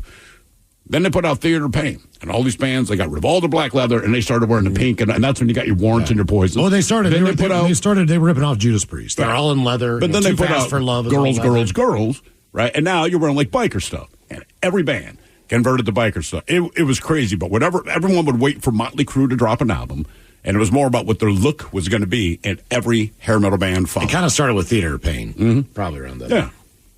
Yeah, it was I've weird, seen that but before. They led the path. It will be super interesting to watch that. There's a lot of crazy stuff that I want in the era. And also, like, I know it's like a big joke and everything, but like, literally, the 80s are the era of cocaine. Oh, God. Right? Yeah. I mean, you look at any major city in the States, you look what was going on. I mean, that's when we had the Contra stuff, right? Like Ollie North. Miami became somewhere people wanted to go. Right. It was built on cocaine. They had more banks than anybody, right? Like, you just see it. And, like, anybody that's lived through that era, like, you talk to them, they're like, well, yeah, we did a bunch of it. But, like, it was the 80s. We didn't really know what we were doing, or we didn't. It was just abundant. Yeah. And I think also back then, I'm guessing probably was, like, better stuff. How many callers have told meth, cocaine, and the idea they said it was the good stuff? In other words, it just wasn't cut with other stuff. The only stuff that's probably gotten better is weed. Alcohol, just based on legalization and alcohol. I mean, Jose Cuervo is nothing like what they make today. I'll just beers. I think have come a long way, and I don't mind like PBR. I'll still drink them, right? But like just the amount of beers and stuff. And then remember we had Bill Samuels Jr. in here from Maker's Mark. Yeah, it was like one of the commercial breaks, and I don't know if you guys were in there or not. I was like, do you have any of that prohibition stuff? He's like, oh, we do, and it's like, do you ever try it? He's like, it's awful. He's like, you wouldn't want to drink it. Right? If you got a recipe from like Abe That was Lincoln. my great granddaddy, too. Right. He's just like, we've come a long way in how we can distill this stuff and make it better. So as far as vices, I think booze is obviously not wine, but like beer and liquor, I feel like have done better. Just like frozen pizza. Thank you, Ted. We appreciate it. You're listening to The Men's Room. The Men's Room returns with Miles and Thrill. Now, let's see what's happening in the real world. All right, here we go. Iowa Town wonders if it's safe to drink the water as it's turned pink. Meanwhile, a Florida burglar gets stuck in a Corvette and ends up in the clink. Dad installs camera on daughter's head so he can keep an eye on her.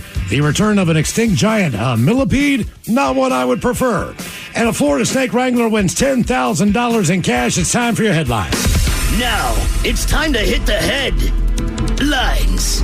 Here's my cop. All right, our top story. We go to Pakistan, where a father is going the extra mile. Following the tragic death of a local woman and the constant threat of violence against women in their city, a woman was stopped by media crew after she was found with a battery-powered CCTV camera attached to the top of her head. She told the reporter that it was her father's idea and stated that with it, he was able to keep an eye on her while she was out on his computer at home, though it's also speculated that they may be using the camera as kind of a dummy to act as a deterrent. Maybe. Either way, it looks stupid. Or if you want to steal the camera, she's got one on her head. Yeah, no kidding. You saw the picture of her, right? I did. It's like bigger than a GoPro. Right. This is not particularly a small camera. It's a stand-up camera that I don't even know, to be honest with you, I don't know how it's tethered to her head. I don't know. Have you seen this, Ted? I have not seen it. You got to come look at this. You picture like a GoPro, something right. tiny. You're walking down the street and you see this gal just walk by you on the street. Right. It's like a camcorder on top of her head. It's so my dad can keep an eye on me. And I'm out. That's not creepy at all. Hey, that's not weird. How long is he going to watch? Well, he get upset when we turn it off. Right. When I throw my shirt over the top of it. Actually, you know what, man? Like, if she got laid, the dad would just be seeing the guy. How old's the daughter? 20s, maybe 30s. Maybe. All right. So it's not like she's a teenage girl, right? No, I don't think so.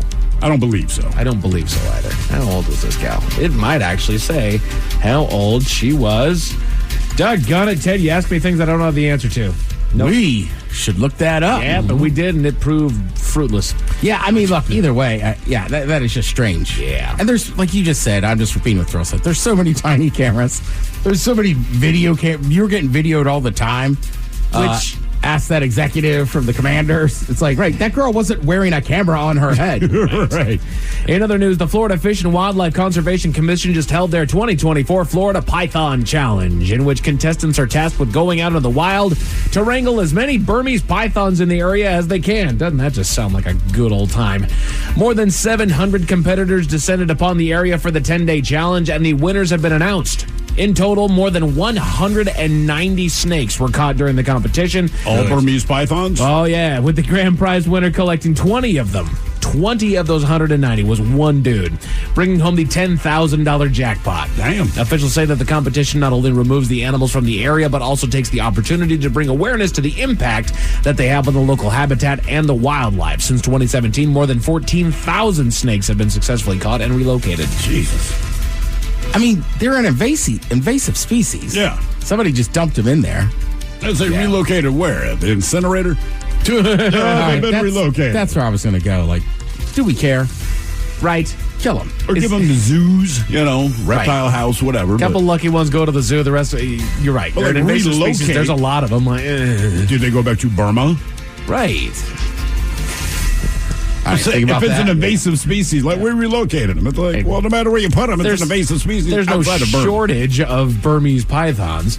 Clearly. Right. They're a pest. Yeah, when they have kids, they have like 100 of them. Yeah. Really? Oh, yeah. Eggs? Those clutches get pretty big, yeah. I stopped at 2, but whatever. I wonder what they taste like scrambled. You get some fresh python eggs, right? They're weird eggs, though. They're more ping pong ball size. But still, I mean, if you crack them open, what do you get inside? I don't know. I mean, I'd give it a shot maybe and say, hey, we're doing an egg white omelet. It should be noted. The snake eggs. It's Burmese python eggs. It's almost like canvas, though. It's like a sticky canvas. Well, the meat, you would skin it.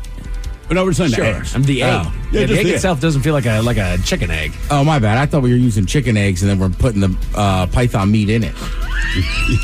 Well, there's an idea. There's an idea. Well, you could serve it on Mystery Meat Mondays. There we go. I'd give it a shot. Bring it right back around. I wouldn't.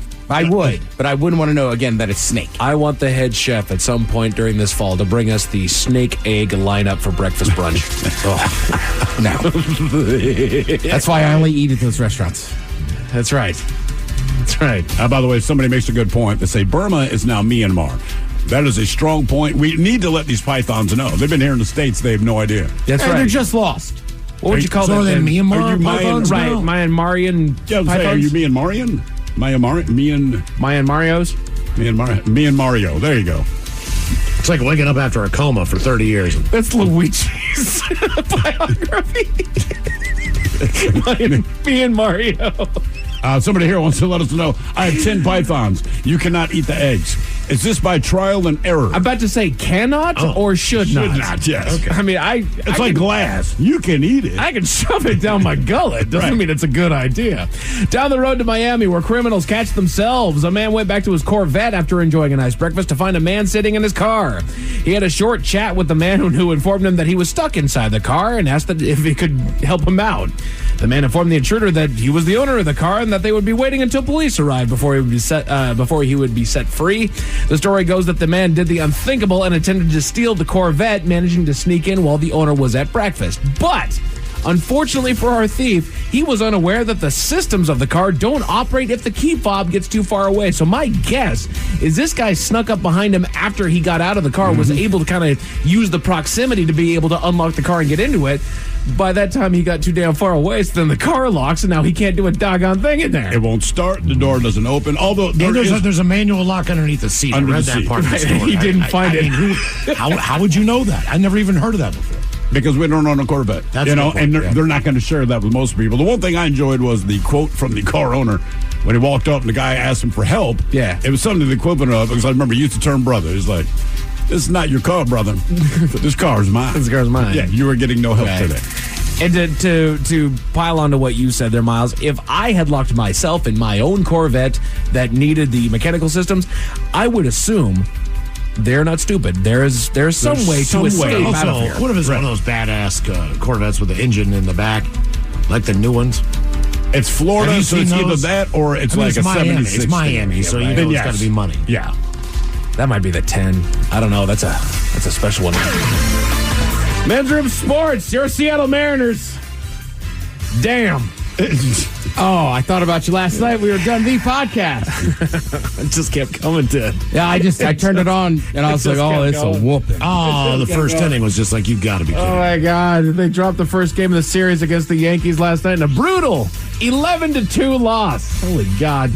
They lick their wounds and get back to the fight tonight as Game 2 starts at 6:40 over on Route. Bryce Miller getting the start. Let's go, boys. We're not out of it yet, but those wounds are beyond licking, man. You might want to get a bandage on some of those. I just turn it on. It's the 7th inning. It's already like 10-0 or 10-1. Right. And I can just hear my own voice in my head like, what do you think, Mike? Are they back?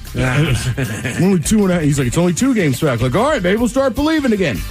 Soto is double packed tonight as the Sounders are in town as well. They'll host San Jose tonight on Apple TV. That match starts at 7:30. As far as your weather, fairly clear skies tonight with some light winds and clouds, bringing in the temperatures down to about 54. Tomorrow, looking at 66 with some increasing cloud cover as the day goes on. And that is it for your headlines. With that, Mike Hawk is out. Thank you, sir. We appreciate it. We'll see you next time for the head chef, Ted's Meat and Potatoes, a game known as Big Dummy. The lovely Jolene's up next. Yes, indeed. It is all true. But in the meantime, well, we be all about this bitch. So until next time, please do what you do best. And for Aletha's sake, stay beautiful. The Men's Room has been taped before a live studio audience. Wardrobe and makeup provided by Mantastic Limited. This has been a presentation of the Men's Room Radio Network. Oh, man! A Double Flush production. This episode is brought to you by Progressive Insurance. Whether you love true crime or comedy, celebrity interviews or news, you call the shots on what's in your podcast queue. And guess what?